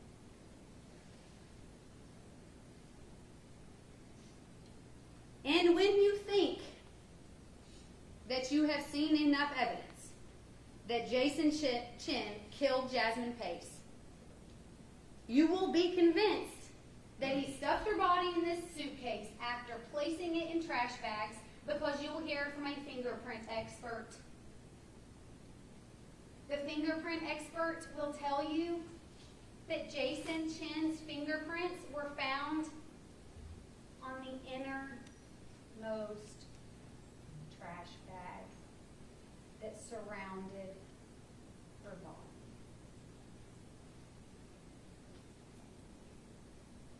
In the first few days of trial, you're going to see a few witnesses that may at first seem confusing to you. Bear with me. They are going to be laying the foundation for evidence that you will see through Chattanooga Police Department homicide investigator Zachary Crawford.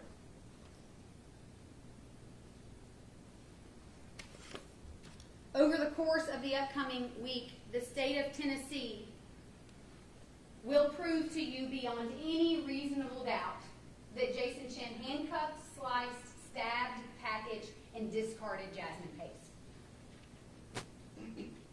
I ask that you carefully consider this evidence.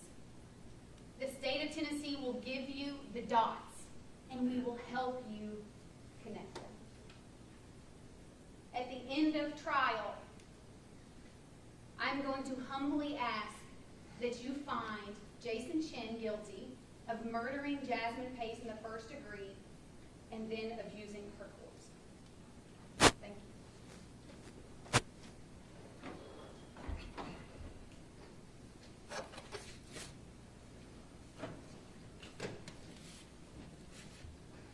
Mr. Chen.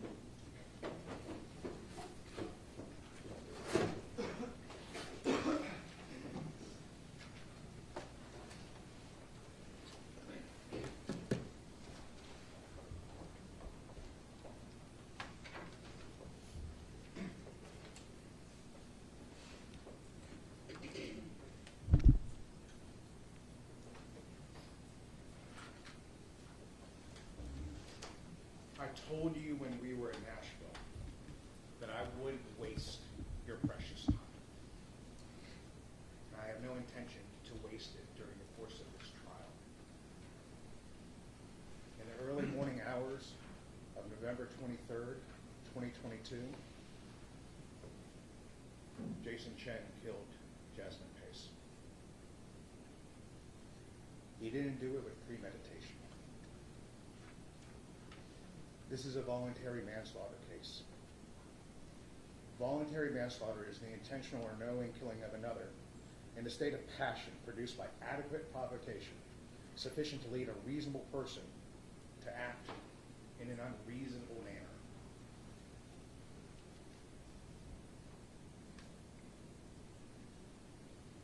The state told you during jury selection that in order to prove first-degree murder, they don't have to prove that it was a felony. But there wasn't. The state told you in jury selection that they don't have to prove a motive. There isn't. What the state does have to do is prove premeditation. And can't. Because there wasn't.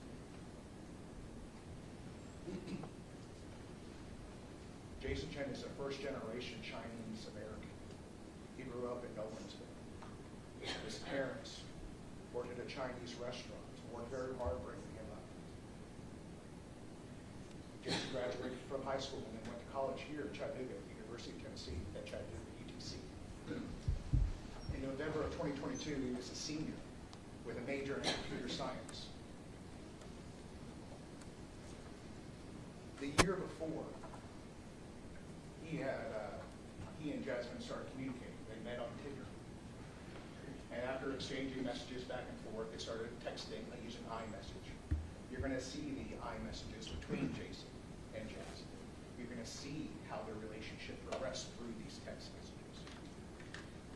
In 2021, they dated for a few months, but then lost touch. But then about 8 months later, in May of 2022, they rekindled that relationship and they started dating, seeing each other more and more. They obviously got much closer. They traveled to Chicago together that summer. And you're going to see through the text messages, someone was obviously more into this relationship than the other. Jasmine started getting feelings for Jason. And you're going to see through those text messages that Jason didn't reciprocate that as much as she did. Then you come to the week of November 22nd. It was Thanksgiving. Jasmine and her family lost their grandmother. She was in grief. And on the night of November 22nd, around 11 p.m., she came over to Jason's house. And they did what they always do. They drink wine, smoke pot, smoke wax, watch movies, and do what 22-year-olds do. On the night of November the 22nd, they were drinking wine in the back bedroom. You're going to see pictures of the apartment. This apartment is 500 square feet. You can get from the front door to the back door or back wall, less than 10 seconds walking over. Very small apartment. In order to open one bottles of wine in the bedroom, Jason had to go to the kitchen and get a kitchen knife to take off that plastic wrapper that goes around the top of wine bottles. So he was able to get off the top of the wine bottle, the plastic around it, and he placed it on his nightstand. At a certain point, they finish off the bottle of wine, and Jasmine goes back into the kitchen to get another bottle. And there on the counter is Jason's cell phone. Ding, ding, ding, ding. That familiar Tinder ding that Jasmine and Jason knew so well because that's how they met. Jasmine looked at his phone and saw all these messages with other girls, with other people. And this was infuriating to her. She was already in grief, and it sent her in anger into a rage, and they started yelling and fighting verbally. Jason came into the kitchen, and you're going to hear from witnesses that can hear both of them arguing. You're going to hear from witnesses that heard this dispute, not the words, but can hear them yelling. Jasmine attacked Jason with an empty wine bottle, and in reaction, Jason kicked her, and she fell backwards, knocking over wine glasses. She picked up one of the wine glasses and ran towards Jason, and Jason retreated, going from the kitchen to his bedroom, which you have to go through the bathroom. She chased after him, and he was trying to close the door to the bathroom, but couldn't because the bath mat got in the way. Then tried to run from the bathroom into the bedroom, but there was a pocket door, and it's impossible to close. And he gets back into his bedroom, and Jasmine is right there coming at him with this broken glass. Jason sees the knife, and he reacts, and he stabs. He blacked out. Your heart is racing. You're in that fight or flight response. Your adrenaline is rushing. You're in a panic. You're in a fear. You don't know what's going to happen next. And he panicked. He comes to, and he's laying over Jasmine's body, kneeling over it. She's bloody. Sickened by it, Jason crawls on his hands and knees to the bathroom and throws up. He lays there for minutes, and then he goes back into the room and sees what he's done. He's scared, in a panic, and he doesn't know what to do. And I wish I was telling you right now that he called 911, that he called the police, but he didn't. He should have. But even if he had called the police, I still think that we'd be having the same trial today, arguing the exact same issues. From there, Jason decides that he has to cover this up. He has to hide what he's done. He's scared for what his future entails, but more importantly, the shame that he's going to bring on his family, the shame that comes with everything that he's being accused of today. So he sets down this course of trying to hide it.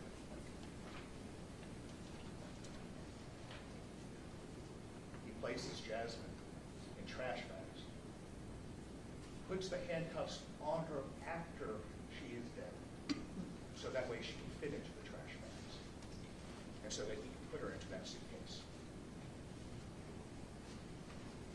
And where he then takes her body in that suitcase and drops her by the banks of the Tennessee River here in Chattanooga. He then sets on a course to try to clean up the apartment to his best of his ability. He does a poor job. He tries to hide the fact that what he did by texting her parents, texting Jasmine's parents, by pretending to be her on social media. Whatever he can do to give himself an alibi in his eyes. It's selfish, and it's wrong. But he panicked, and he thought this was the best course of action.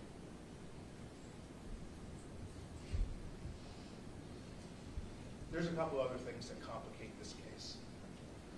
You're going to hear about Katrina Pace, Jasmine's mother.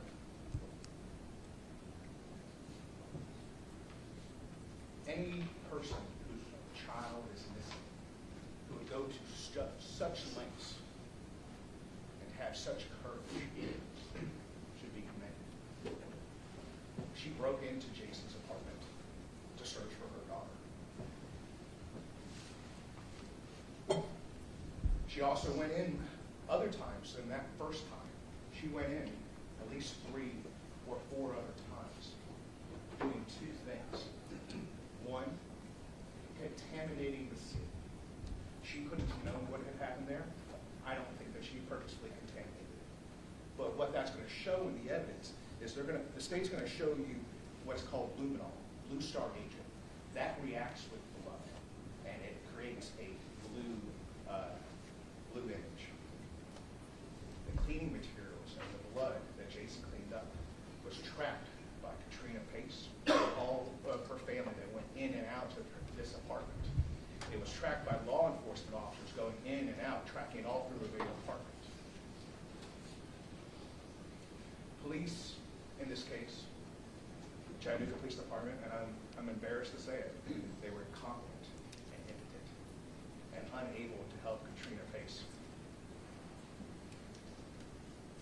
In order to incentivize, in order to get the Chattanooga Police Department to look for their missing, look for Katrina's missing daughter, to get them to go and look for Jason and to arrest him, she had to stage the scene.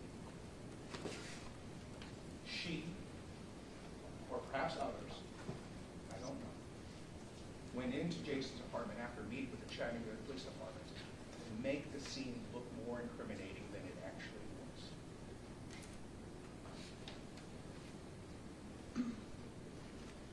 You'll see a knife on the bed that wasn't there when Chattanooga Police Department went through the apartment initially before the search warrant was issued.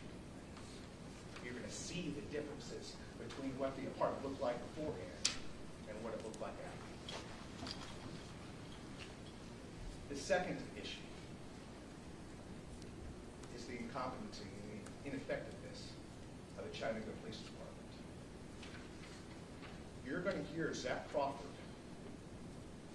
You're going to hear him testify at this trial that he told Katrina Pace and her family that he would tarnish this investigation if it meant bringing Jasmine back. Well, that begs the question, what did he do, or what could he have done to tarnish this investigation? What could he have done to manufacture premeditation so the state could show that to you today and over the course of this week? I promised you not to waste your time.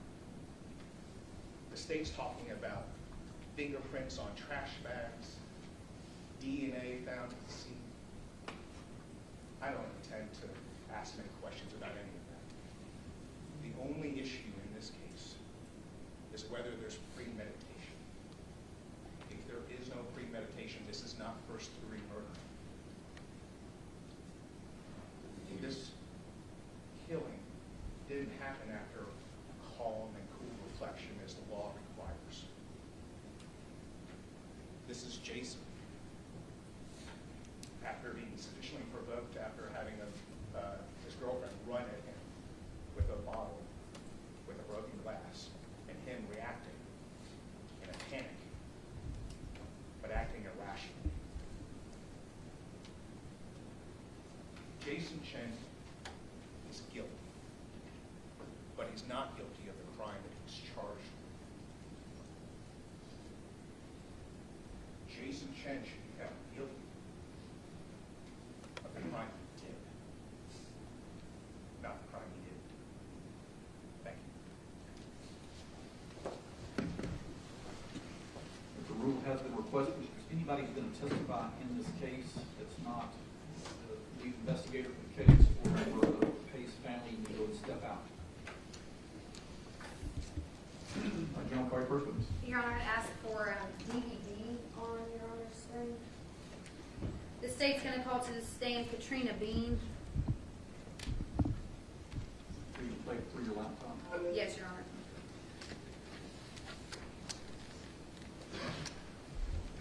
Have a few minutes. This is the first stop. You may step out any time, Ms. Pace. Well, Your Honor. State's first witness. Pace, hang on just a moment, please. Ms. Long, you want to talk to Ms. Pace for just a moment? Will the court just give me 2 minutes, Judge? Yes. Please step out. Yeah.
Needs a glass of water, needs a break of some kind, just let Felix know.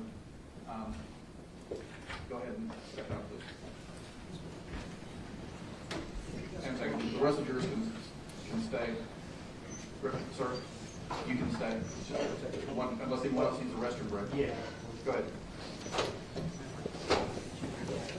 Mayor President. Yes. Say what?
jury's back in the courtroom. General Carter, thank goodness.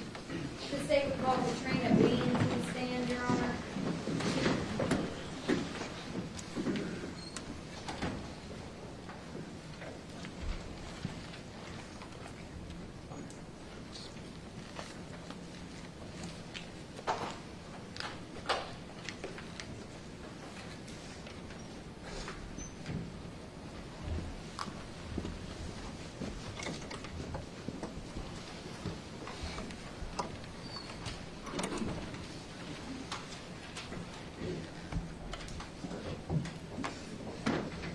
Solemnly swear affirm that the testimony that you give the truth, the whole truth, and nothing but the truth, so help you God. I do.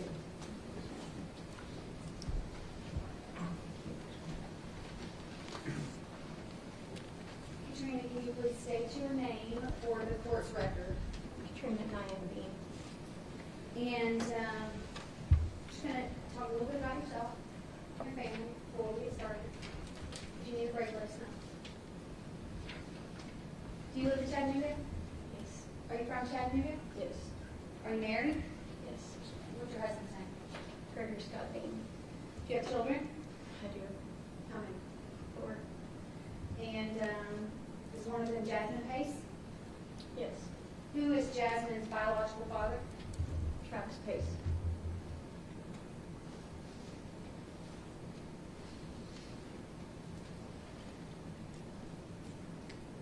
How old was Jasmine in November of 2022? 22 years old. And can you describe for the jury, just generally, Jasmine's size? She was tiny. The guinea pig weighed 100 pounds. Where was Jasmine living in November of 2022? In our pool house. And where would your house, would the pool house be located? Our house is right above the pool house. What's the address? 5977 Old Dayton Pike. And is that Chattanooga. Chattanooga? Was Jasmine working anywhere in 2022? Yes, she worked for us. And what is us mean? Can you explain Her that to me? husband and I have a construction company.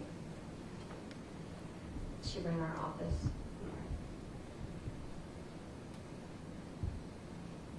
Ms. Bean, you're very soft-spoken. I want to make sure that the jurors hear the witness, okay? Everyone okay? You can't just raise your hand, okay? Thank you, Ms. Bean. I want you to talk to the jury about what was going on in your family the week of Thanksgiving in 2022, specifically the 21st and the 22nd. Can you talk to the jury about that? My grandmother that raised me, that's my mom,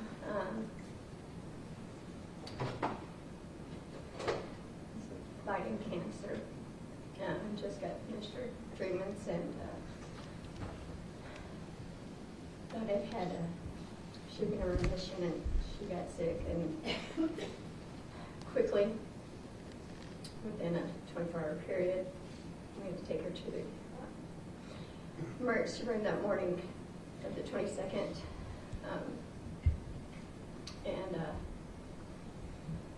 And she died that evening in the emergency room with all of her family present, including Jasmine and myself. Was Jasmine close to her grandmother? Yes. You testified that Jasmine lived in your pool house.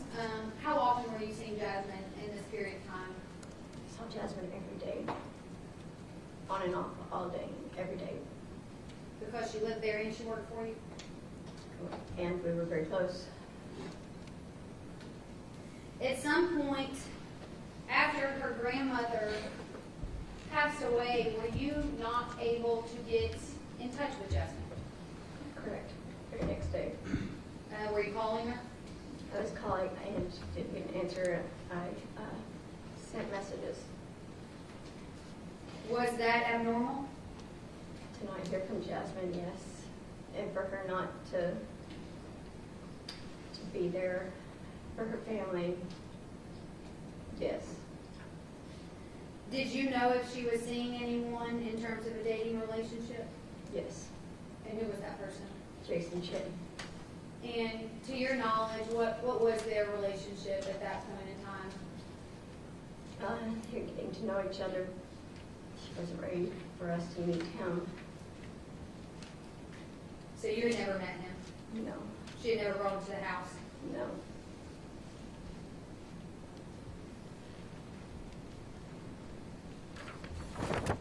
Was she private? She was. So, when was the last time you saw Jasmine? November 22nd, 2022. Do you know about what time, what day she left your house for the last time? It was about 11 o'clock at night, I guess.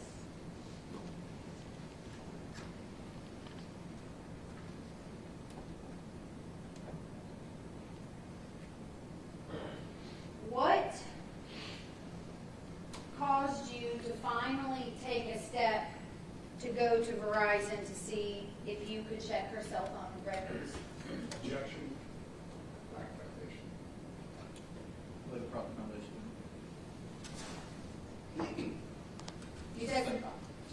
You testified that you could not get a hold of your daughter?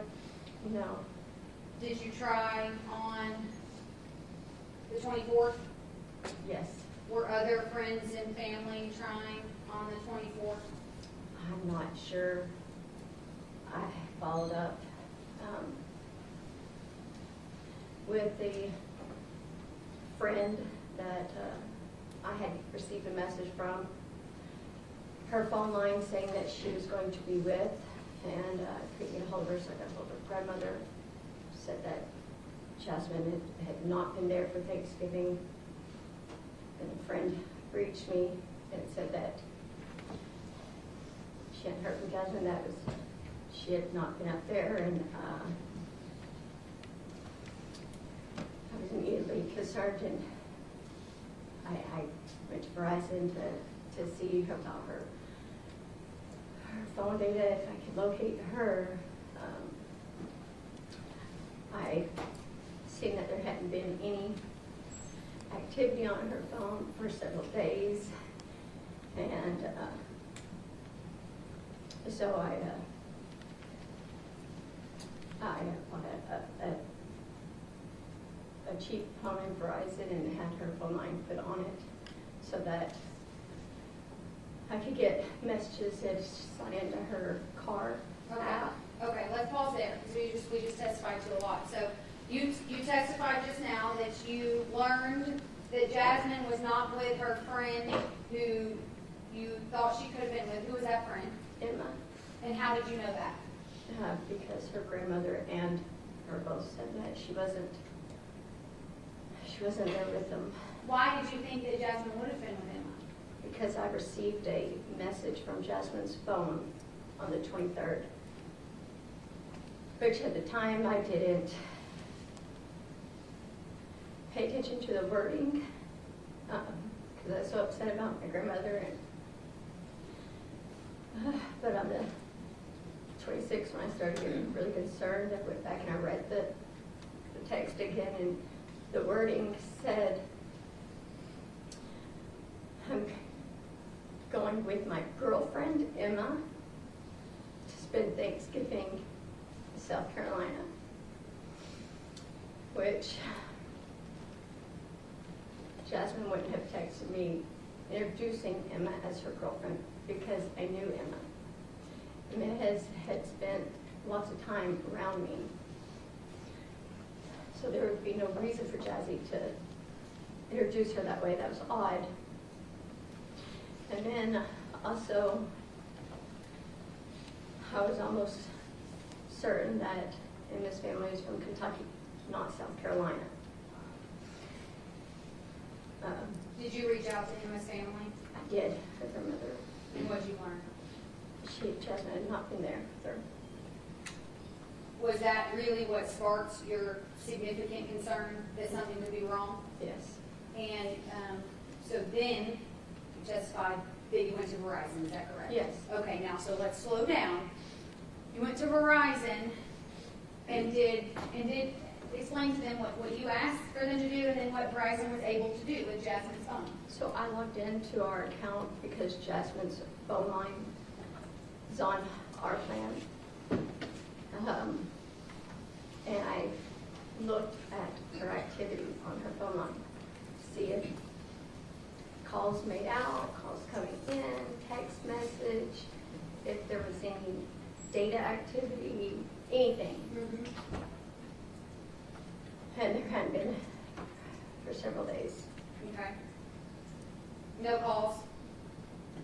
No activity on apps? What is the My Chevy app? It's an app that tracks your vehicle's movements. What kind of vehicle did Jasmine drive? A Chevy SUV. Okay. And is My Chevy something that comes with the vehicle? It is. With every Chevrolet? I'm not sure. You knew at that time that it came with Jasmine's stuff? Yeah. Were you involved in purchasing Jasmine's vehicle? Yes. Okay. And so, what did you do to log into the My Chevy app? I had her phone line put on a different phone that I had to confirm the text. You get a confirmation so you can log in. Okay. And what was the point of looking at the My Chevy app? It might seem obvious, but what was the point? It was so I could locate her car. I couldn't locate her, hadn't talked to her, found out that she wasn't where I received a message saying she was going to be or who she was going to be with. So the next thing would be to find her car, and maybe I find her. And did the My Chevy app show that she left your house on November 22nd, 2022? It did. And did it show you a destination for her vehicle on November 22nd, 2022? It did. I'm going to show you two separate pictures and just ask you to look at them for a second.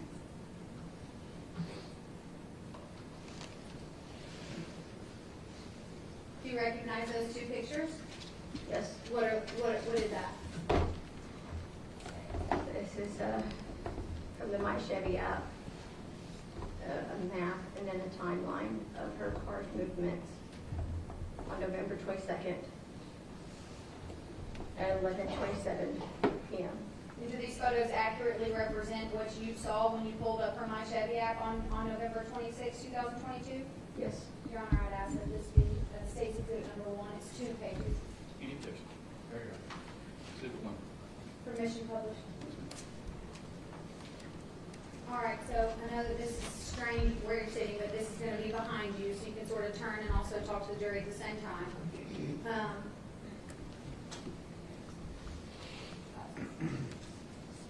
So Chevrolet Smart Driver, that's sort of how we know it's a Chevrolet, is that right? Yes. Okay, and then November 22nd, 2022, that this reflects the time that her vehicle showed? Yes. Okay. And you see this black dot up there? Yes. What does that represent to you? That's the area that my house is at. Okay. Oh, I'm sorry. You can look mine.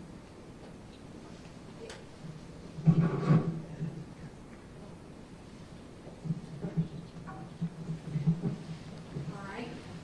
The second page of State's Exhibit 1. Does it show you the address from which the vehicle left and arrived? Yes. And can you read that address out loud? 5977 Old Dayton Pike. Okay. That's my address. And then destination? To 108 Tremont Street. Did you know at that time what was at 108 Tremont Street? No. Did it mean anything to you? No.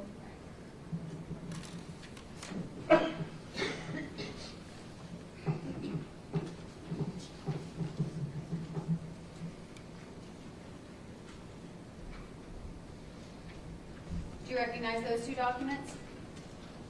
Yes. What is that? Also another map and timeline of her car's movements from the app. Okay, and is that an accurate reflection of what you saw on the My Chevy app attached to Jasmine's car in November of 2022? It is. Your Honor, I ask this is State's Exhibit Number 2. It's a 2-page document. So did you? All right, so now we pull this up on the screen. This black dot down here, what does that mean to you? That's where her car started. Well, around, and you can look at State's Exhibit Number 1 if you like. What approximate location do you recall? What approximate location was that? The Tremont Street. Okay. And then, can you see here where that, do you see what that little black dot says?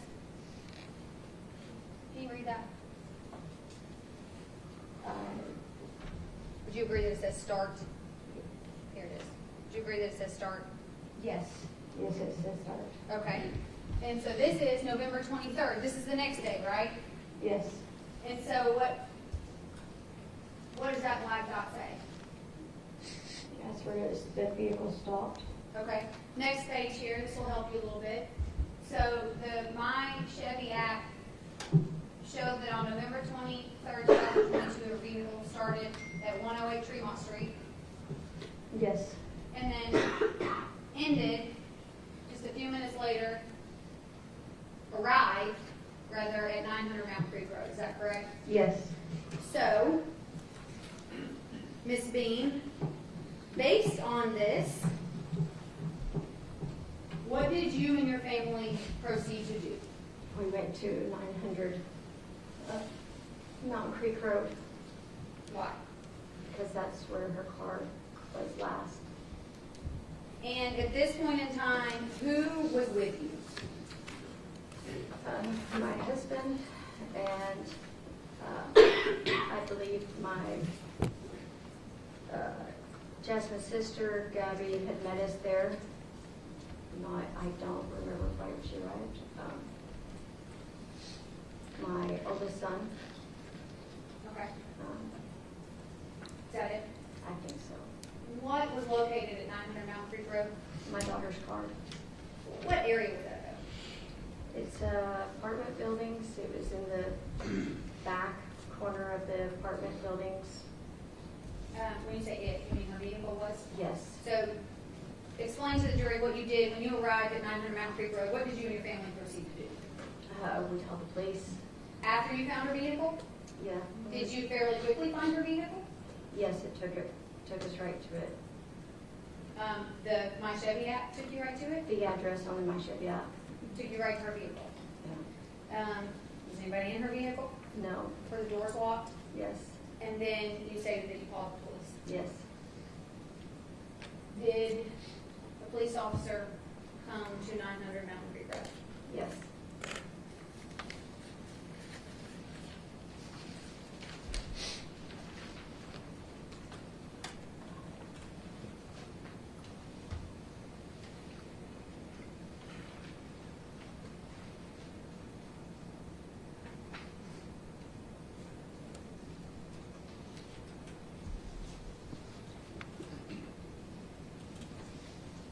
There are 4 photos here, Ms. Bean. I would just take a look at those.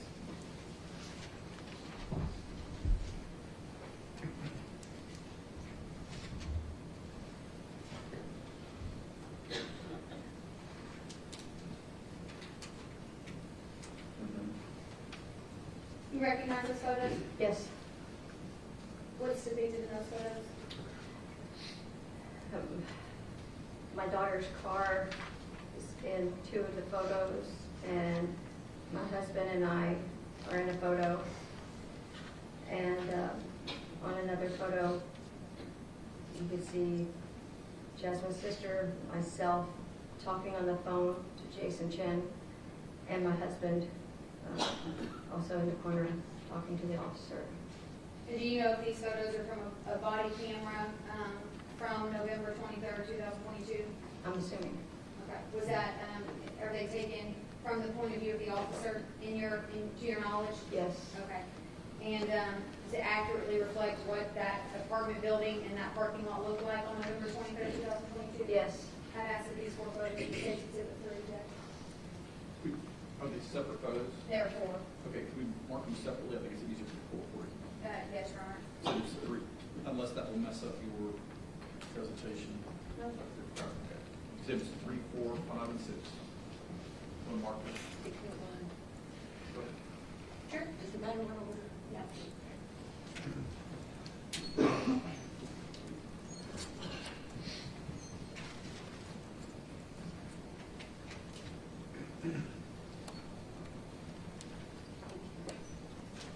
You know, you can refer to the exhibit number when you're talking. Yes. Jurors, you will be able to take these exhibits back to the courtroom with you, so when you hear a witness or you're talking about exhibit 3, exhibit 5, make a note of it. It'll make it easier for you to refer to them in the jury. Thank you, gentlemen. Behind you, Ms. Bean, you will see State's Exhibit number 6.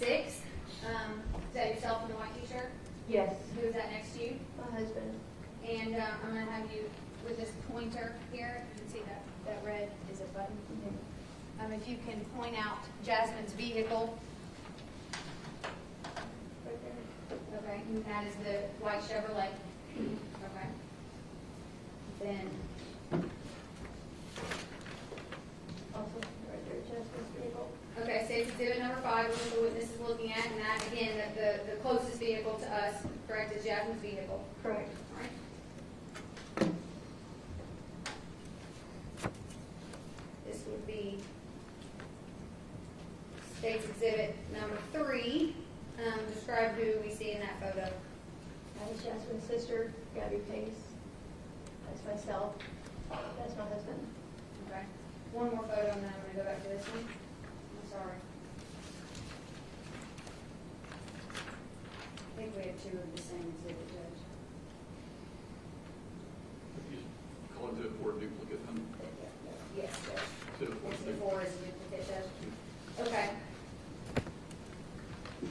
Katrina, did you? Are we eliminating that exhibit or? It's exhibit 4, so we can refer to it as exhibit. Okay, I just want to make sure I keep this. Combine those. Do you know anybody that lives at 900 Mount Creek Road?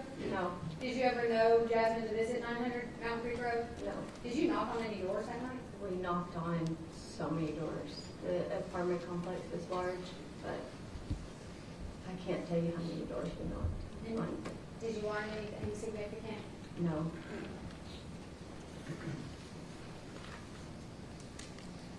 So you testified that in one of these photos, which is the photo that's on the screen behind you, State's Exhibit number 3, that you were on the phone with Jason Chen. Correct. Why did you call Jason Chen at this location?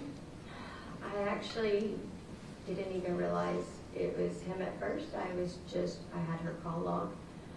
I had just gotten from Bryson and going over and seeing who she talked to recently, and so I was just calling the numbers on her call log. When was the last time that she had talked to this number that you called?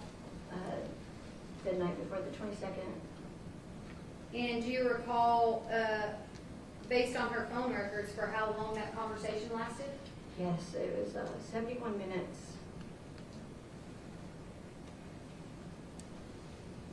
So, to be clear, when you called Jason here in this photo that we're looking at, you didn't know it was Jason Chen? Not until he said his name. Had you spoken to him before this moment? And you said before he said his name was Jason Chen. Did he verify that it was Jason? Yes.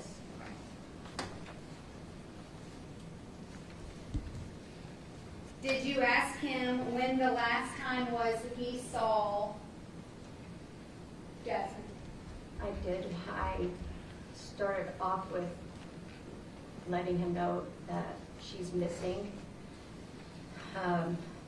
If he wanted to know if he had any idea where she would be at, because they were dating, and asked when he last spoke to her, how did she seem. I don't remember what all I asked him, but those were the. Did he seem concerned? No, he didn't. And he said that he hadn't spoken to her. When was the last time he said he spoke to her? I don't remember what he said. I remember that it was a lie. I had him on speakerphone. But I don't recall what he said. Did he admit to talking to her on the 22nd when you asked him when the last time was that he I spoke to think her? he, from what I can remember, he changed his story and said, oh, I did talk to her. And I asked for how long. And he had said just a few minutes, I believe. And, you know, I muted the conversation and asked the officer, you know, should I confront him? He has just lied about multiple things. I have the proof right here. And that's what sticks out to me. Did you confront him? I did. And what did he say? That he had to get off the phone. He was at the airport.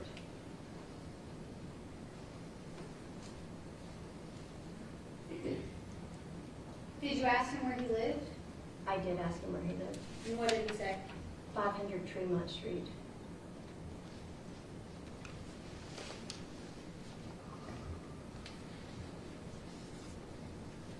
Did he ask you any questions No, about Jasmine? no, Did he ask you any questions about what you guys had done to find her? no, Did he offer his assistance? no.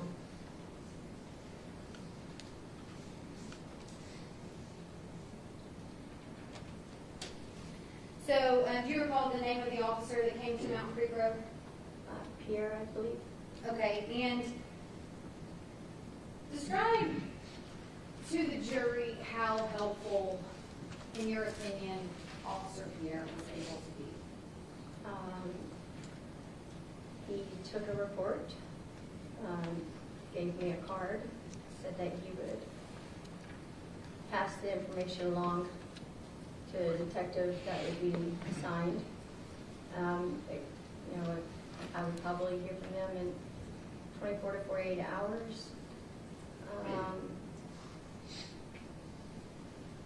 And that's really all he could do. He, do you recall if he was going to go to 500 Tremont Street to see if Jason was there? I asked him to follow me, and he said he could not do that. Okay.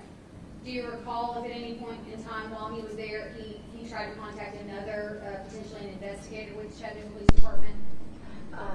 I don't remember. I was on the phone with Jason Chen. Did anybody else from the Chattanooga Police Department come to Mountain Creek Road? I do not believe so. At Mountain Creek Road or soon thereafter, did you receive a call from anybody from the Chattanooga Police Department? No, No investigator called you to follow up? no.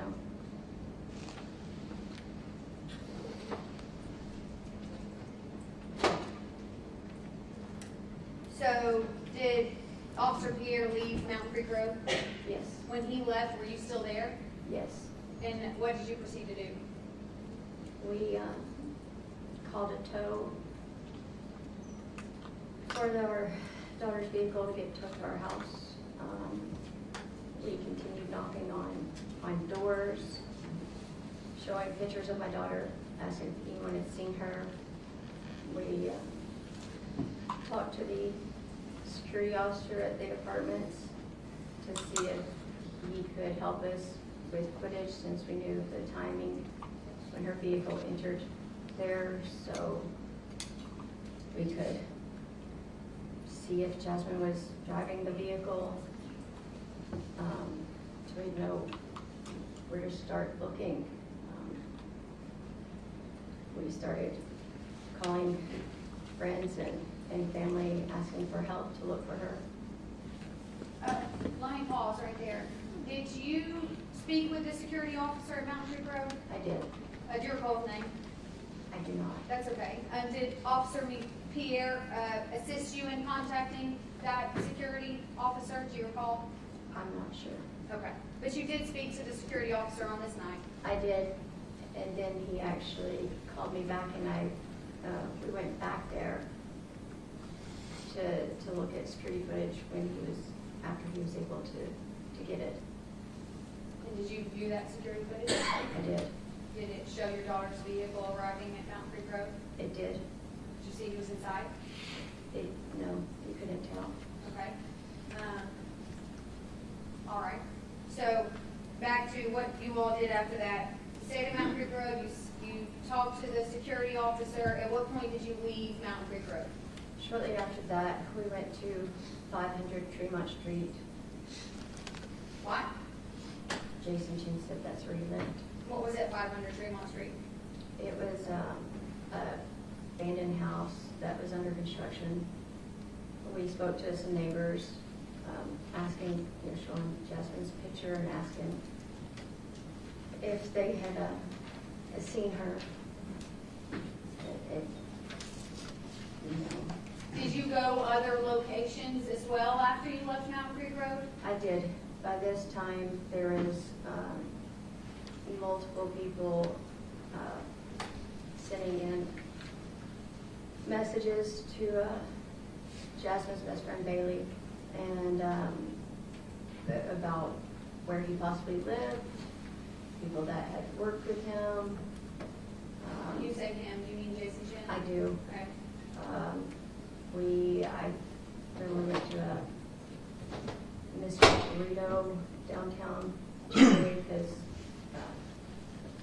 I guess above there is apartments that he, somebody called in and said that he lived there. He did priorly live there, but it wasn't there no more, so we just kept going and looking at any place that, And who all was with you? Did anybody else join the search party? Is what I'll yes, call it. Travis Pace and his girlfriend Jackie, I'm not sure if her last name. Travis is Jasmine Pace's father. Correct. Anybody else? And his girlfriend at the time, Jackie. And then later on in that evening, a friend of ours, Wayne Tubbs, had joined us too. Okay. Is there anywhere else throughout the night that you went looking for Jasmine before you arrived at 110 Tremont? I don't remember everywhere that we went. It was, I had slept a couple of days and we were just searching everywhere. Once the security officer from the apartments had got back with us, we were, at one house we just spoke to Chen's parents, which they just said, don't call back again. And we went back to the apartments to view the security footage. And while doing so, I looked back at mine and her messages. You and whose messages? Mine and Jasmine's messages. Okay. And seeing that she had sent me a pin drop, her location. And that's why we went to the 110 Tremont. What caused you to look back at your and Jasmine's? And when you say conversation, do you mean your text thread? Yes, our text thread. What caused you to go back and look at that? I don't remember. We were trying to get the footage working at the apartments with the help of the security officer. And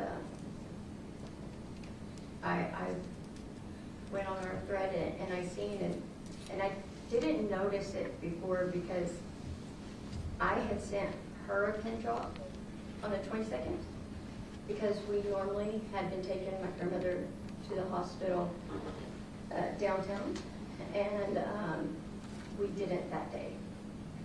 And so I had sent her a pin drop showing her what hospital we were at.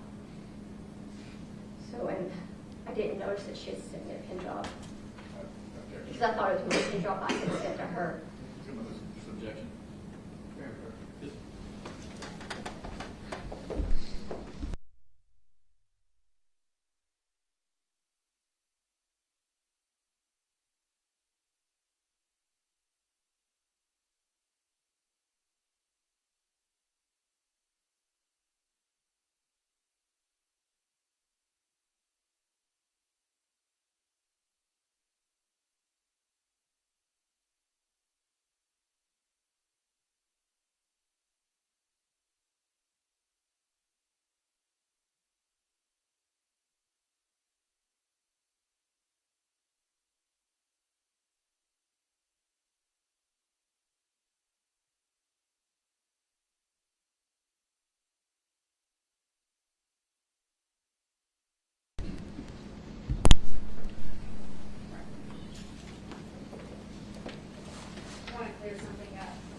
actually know whether it was her or not, but it came from her phone. Is that correct?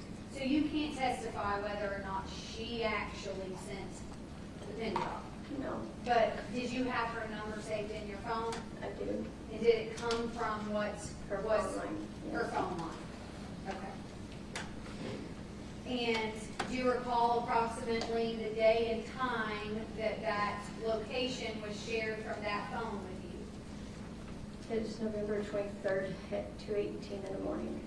2:18 a.m.? Yes, ma'am.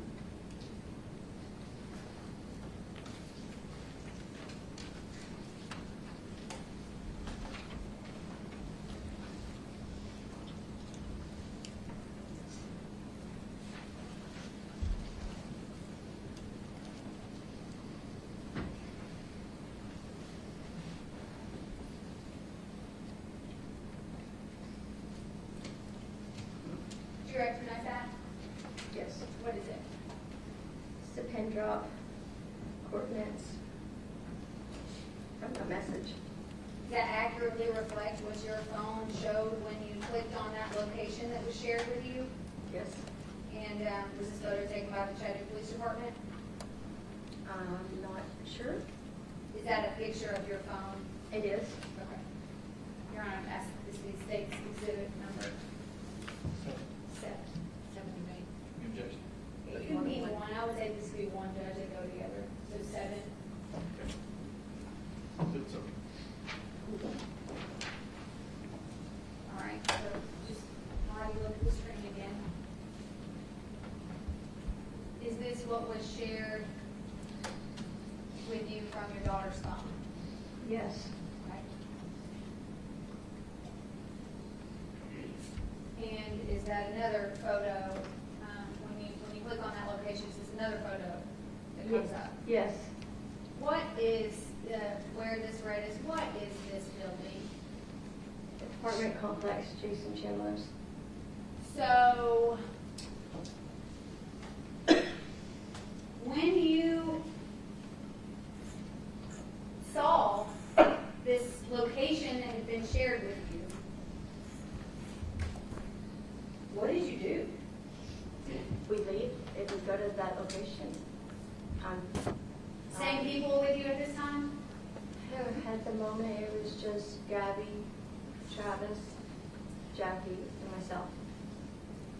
Wayne Tubton met up with us later on in the evening after we arrived there.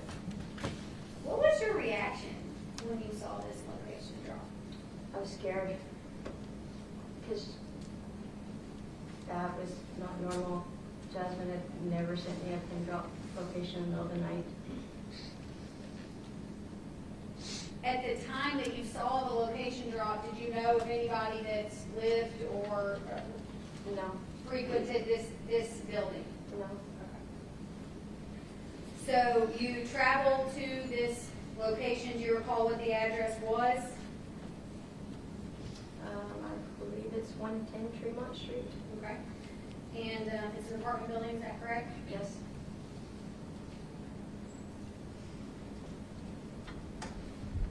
All right. And then have you turn around? Katrina, I've just pulled up Google Maps, okay? Anyone can access this. Do you recognize this location? Yes. And what is this? That is the apartment building that I found my daughter's stuff in. Okay, and do you recall when you got there, if you entered into a particular door that you can see in this photo? I went into the door right there. Okay. Let's see, the door, you're pointing to the only door you can see in this photo, is that correct? Correct. Double door. Mm-hmm. And then, is this a parking lot? It is. Is there a parking lot on the other side of the building? I'm not sure. Where did you all park when you got there? I actually parked right back. I got my car. On the street? I did it right by the parking lot. Okay. Yeah. Okay, everybody's together, and so how did you get into the apartment building? Actually, a gentleman that lived there had let us in. Did you tell him why you were there? Yes. And then what did you proceed to do in the building? We knocked on every door. We were also trying to follow the coordinates with our phone to guide us to the coordinates that was sent to me. What were you asking people when you knocked on their door? If they had seen my daughter, showed them pictures. And did something cause you to arrive at apartment 210? Yes. What was that? Spoke to a neighbor that told me that Objection, your side. It's not going to matter now. From prior hearings, I believe this is going to explain why she did what she did. So for the non-hearsay purpose, shall be admitted. Objection overruled. Ladies and gentlemen, you're about to hear the witness describe statements made by someone else other than her. They're not to be taken for the truth of the matter, sir. They're only to be taken for the admissibility purpose of explaining why Ms. Bean did what she did. May continue. So what led you to apartment 210? the neighbor said that he heard a woman scream within several minutes of the pin drop that I had received from my daughter. Was And he, from that direction, and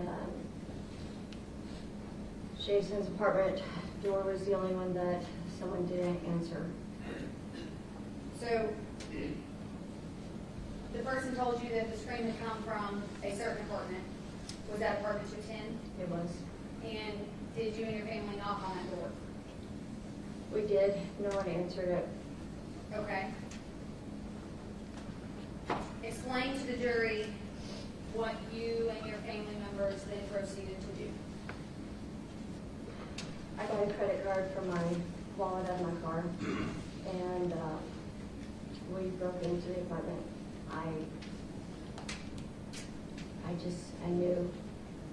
I knew something was too close to when my daughter sent me a pin of her coordinates. The coordinates were almost exact.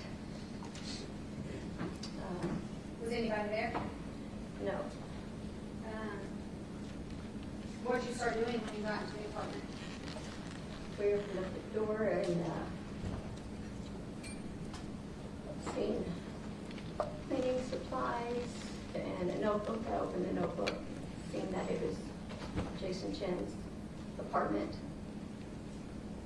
Opened up, How did the notebook let you know that it was Jason's apartment? it had his name on it. Okay. Opened up desk drawers, found my daughter's ID and credit cards that I had seen on the counter. A little travel bag of hers. So you located some of Jasmine's belongings. I did. And you mentioned a desk. Where, when you walk in the door to Jason's apartment, can you describe to the jury where the desk was at? You walk in, it would be to your right. Okay. And who was it that opened that drawer of his desk? I don't remember if it was myself or Travis. They were all right together. I took pictures of us entering and took pictures of the credit cards and the ID in the desk.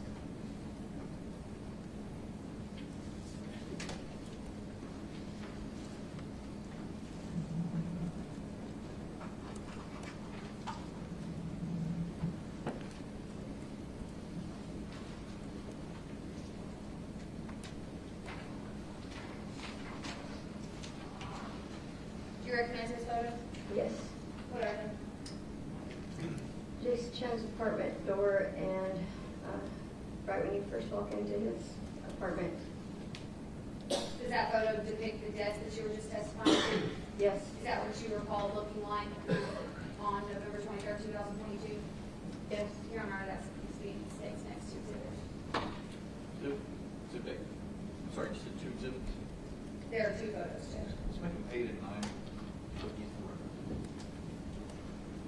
Let's finish marking. 8 and 9.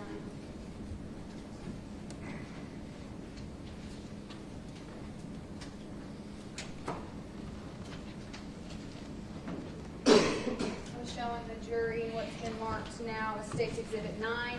So, Ms. Pace, you testified to, what is this behind you? Jason Chen's door. Okay. And then State's Exhibit number 8. Explain to the jury where we're at in Jason's apartment in relation to the door. The doors to the left of this shoe rack. And is that the desk here to the right that you were talking about? Yes. And do you recall what side of the desk the drawer was on? It's just in the front. And can you describe where in the drawer her driver's license and credit cards were? Just open the drawers right there in the corner. Were they stacked on top of one another? Were they spread out? I don't remember. I think they were stacked together. Not, firstly, I took a picture of it. Do you recall whether you saw the driver's license first or the credit cards first? I do not recall. I just remember seeing my daughter's license and credit cards. Do you recall seeing the license and the credit cards before or after you saw her other belongings, the bag? I saw the bag when I first walked in. Okay. And can you tell her again, I think you said the counter, where was her bag? It was just a little bag. It's right there in the back left, that counter right there, in the edge of the picture. It was right there on that. What kind of bag was it? It's just a little travel bag.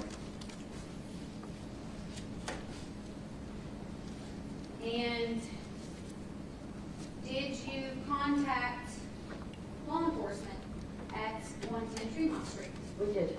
Okay. And did patrol come to the location? They did. Were they able to help you? No. Did a investigator come out? No. Did you talk to Zach Crawford with the Homicide Division? No. Did you talk to any detective in the Missing Persons Division? No. Did patrol leave that apartment that night without doing anything? Yes. I mean, they took another report Told you, and they talked to the neighbor. but told you what? And they passed along the information to the detective that it was assigned to. Okay.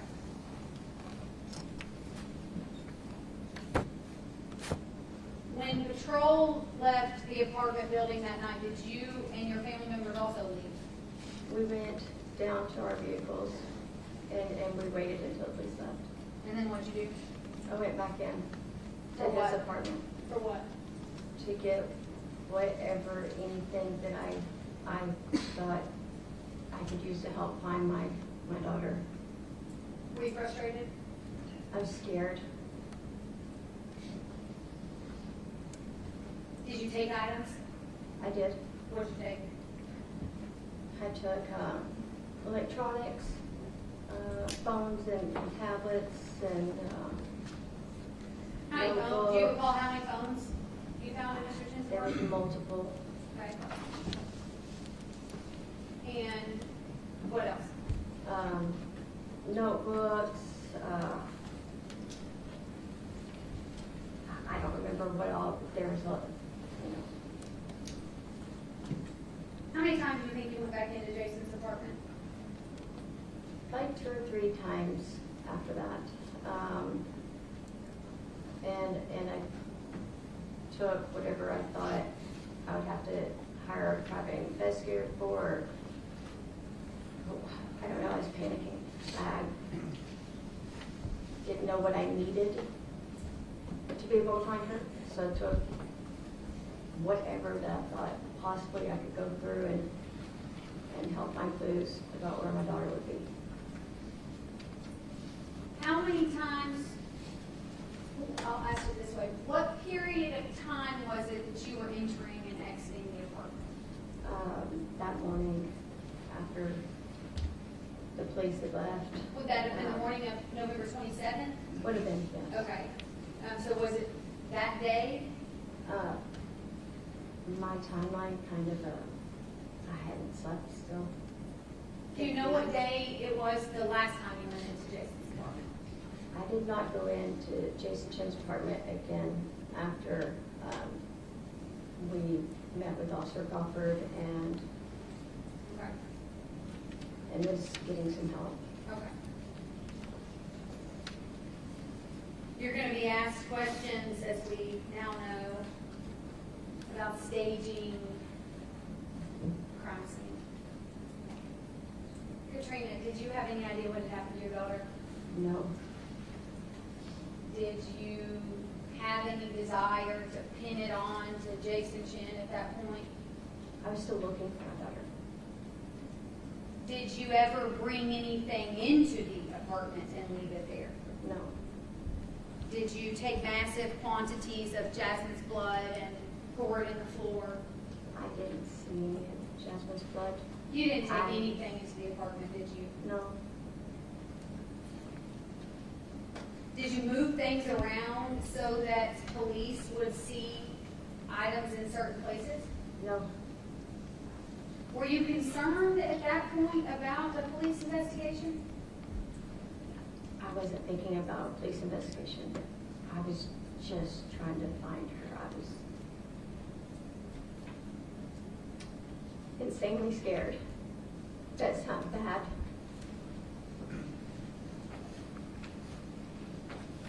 Was going on.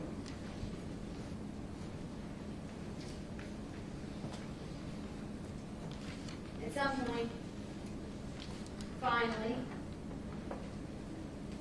did investigators with the Chattanooga Police Department get involved? Yes. What was the first contact you had with them? Well, Officer Tomlin, I had sent the pictures and the information I had myself and her friends had collected, and he had informed me not to call him on weekends. He would get back to me in normal business hours. You know, Officer Tomlin, you know what division of the CPD he worked with? I don't. Okay, but you talked to him and I'm sorry, continue. And then after that,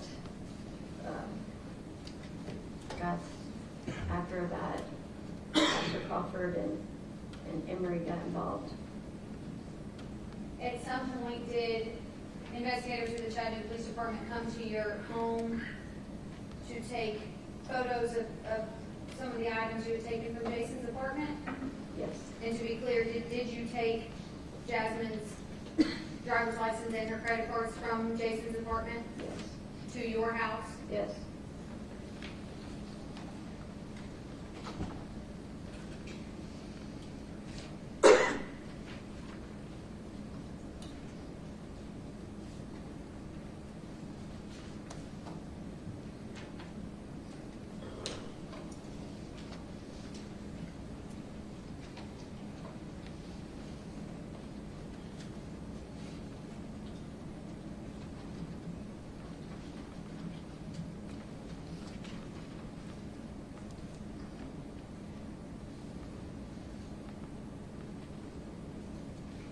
Do you recognize these photos, Katrina? Yes, Were those photos taken at your home? yeah, Are those photos taken of items that you took from Jason Chen's apartment? yes. That's these four photos, I believe there's four, Judge, of these next four exhibits. 10 through 13.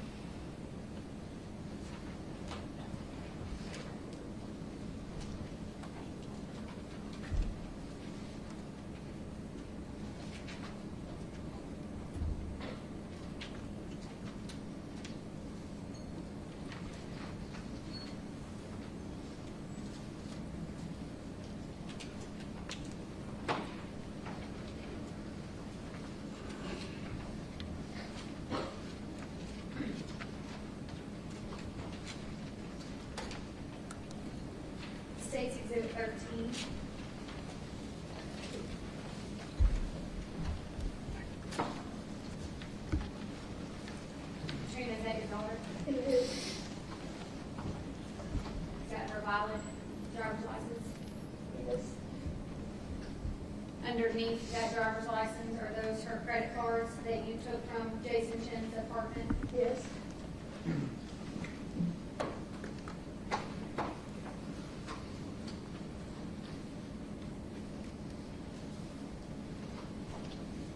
Is this a photo of other items that were taken from Mr. Chen's apartment, Yes. including that cell phone on top, and it looks like some clothing items? Yes. What number is that down? I'm sorry, no, that was State's Exhibit 12. Now we are showing Ms. Bean, State's Exhibit 11. More items, again, 4 phones, and then what is this item right here? I don't even remember, but it looks like a camera. Okay. Or a camera. And was there some type of iPad in this? Correct. And these are to the right, some of the notebooks that you took? Yes. And lastly, State's Exhibit number 10, this is sort of a further back photo, is that correct? And it shows, again, Jasmine's driver's license and credit card, is that correct? Yes. Did you also allow investigators to view and potentially collect items from the pool house that Jasmine was staying in? Yes. Describe the pool house for the jury.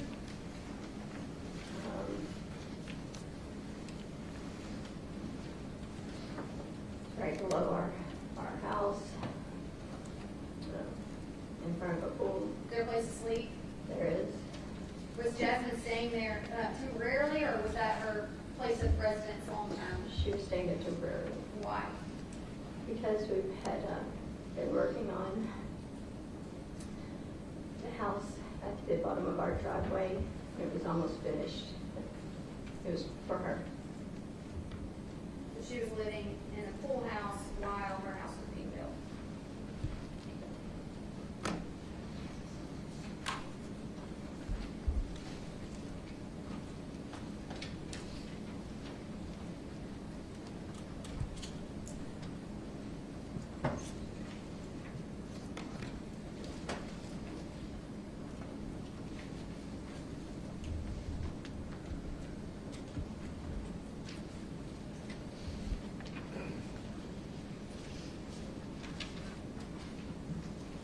Showing the witness 4 photos.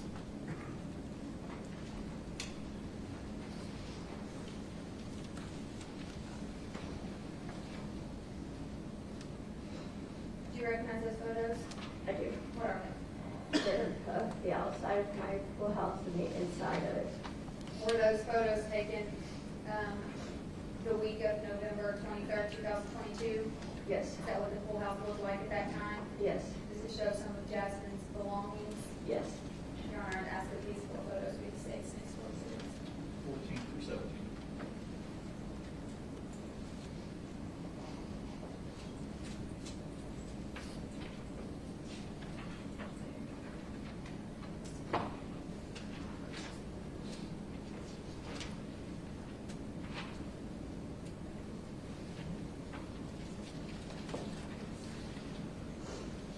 What's been marked as State's Exhibit 14, Ms. Dean, is that your pool house?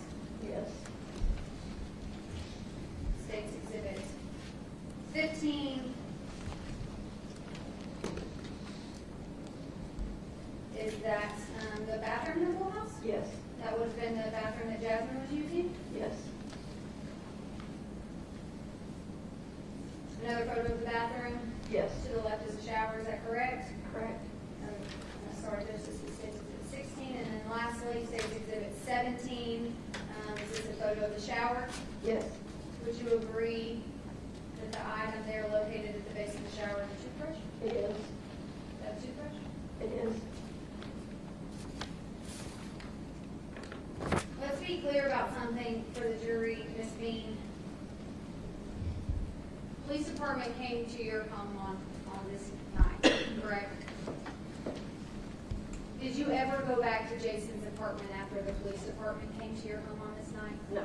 Why? Because I felt like they were going to help me.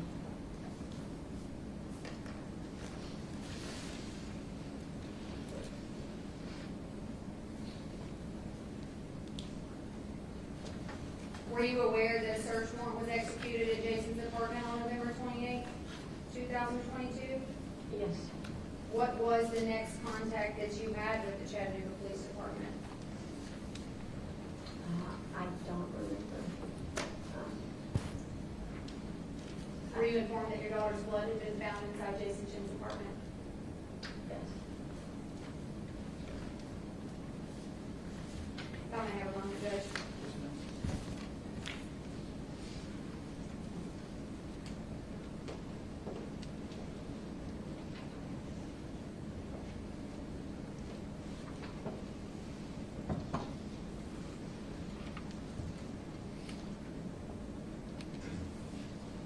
Katrina, you've been to all the court dates in this case, haven't you? Almost all of them, except for a couple I had to listen to on live.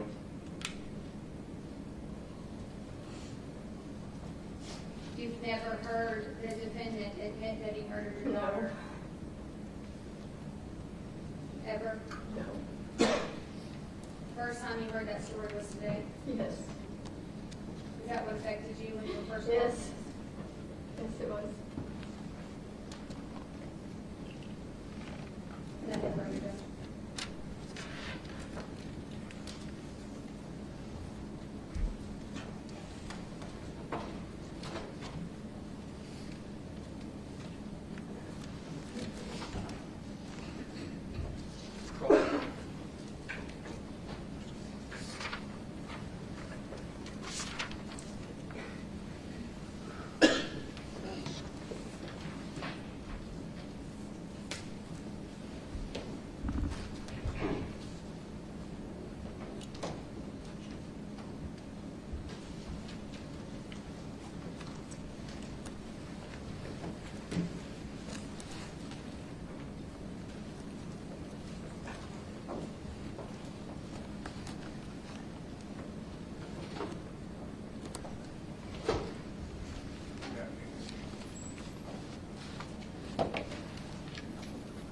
How helpful is Officer Pierre at the city departments?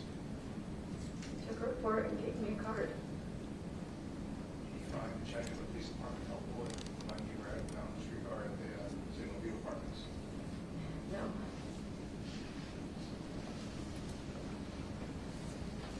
You then went from there to Waffle House. No. At some point you go to Waffle House. Yes. And that's where you discover the pin drop from Jasmine's phone. To my recollection, no. It was after Waffle House. Waffle House, we called his parents. But you saw that message and that's what led you to Jason Chen's apartment complex. No, I wasn't at Waffle House. I believe I was at the apartment complex when I seen the pin drop, and that is what led us to the apartments.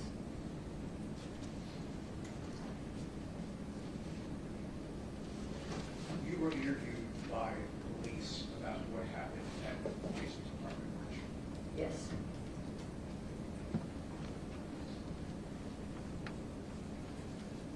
What did you tell the police about how you got inside? That we knocked hard and that it opened up. That was a lie. It was.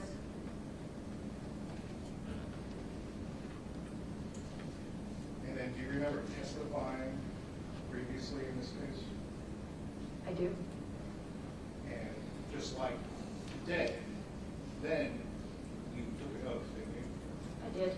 You swore to tell the truth, Yes. the whole truth, Yes. and nothing but the truth. Yep. What did you tell this court on how you got, or how you entered into the apartment? That we opened up with a credit card.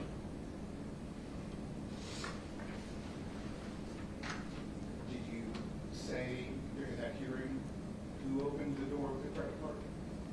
I don't remember. If you saw a copy of your transcript of the testimony of that day, would that refresh your memory? Sure.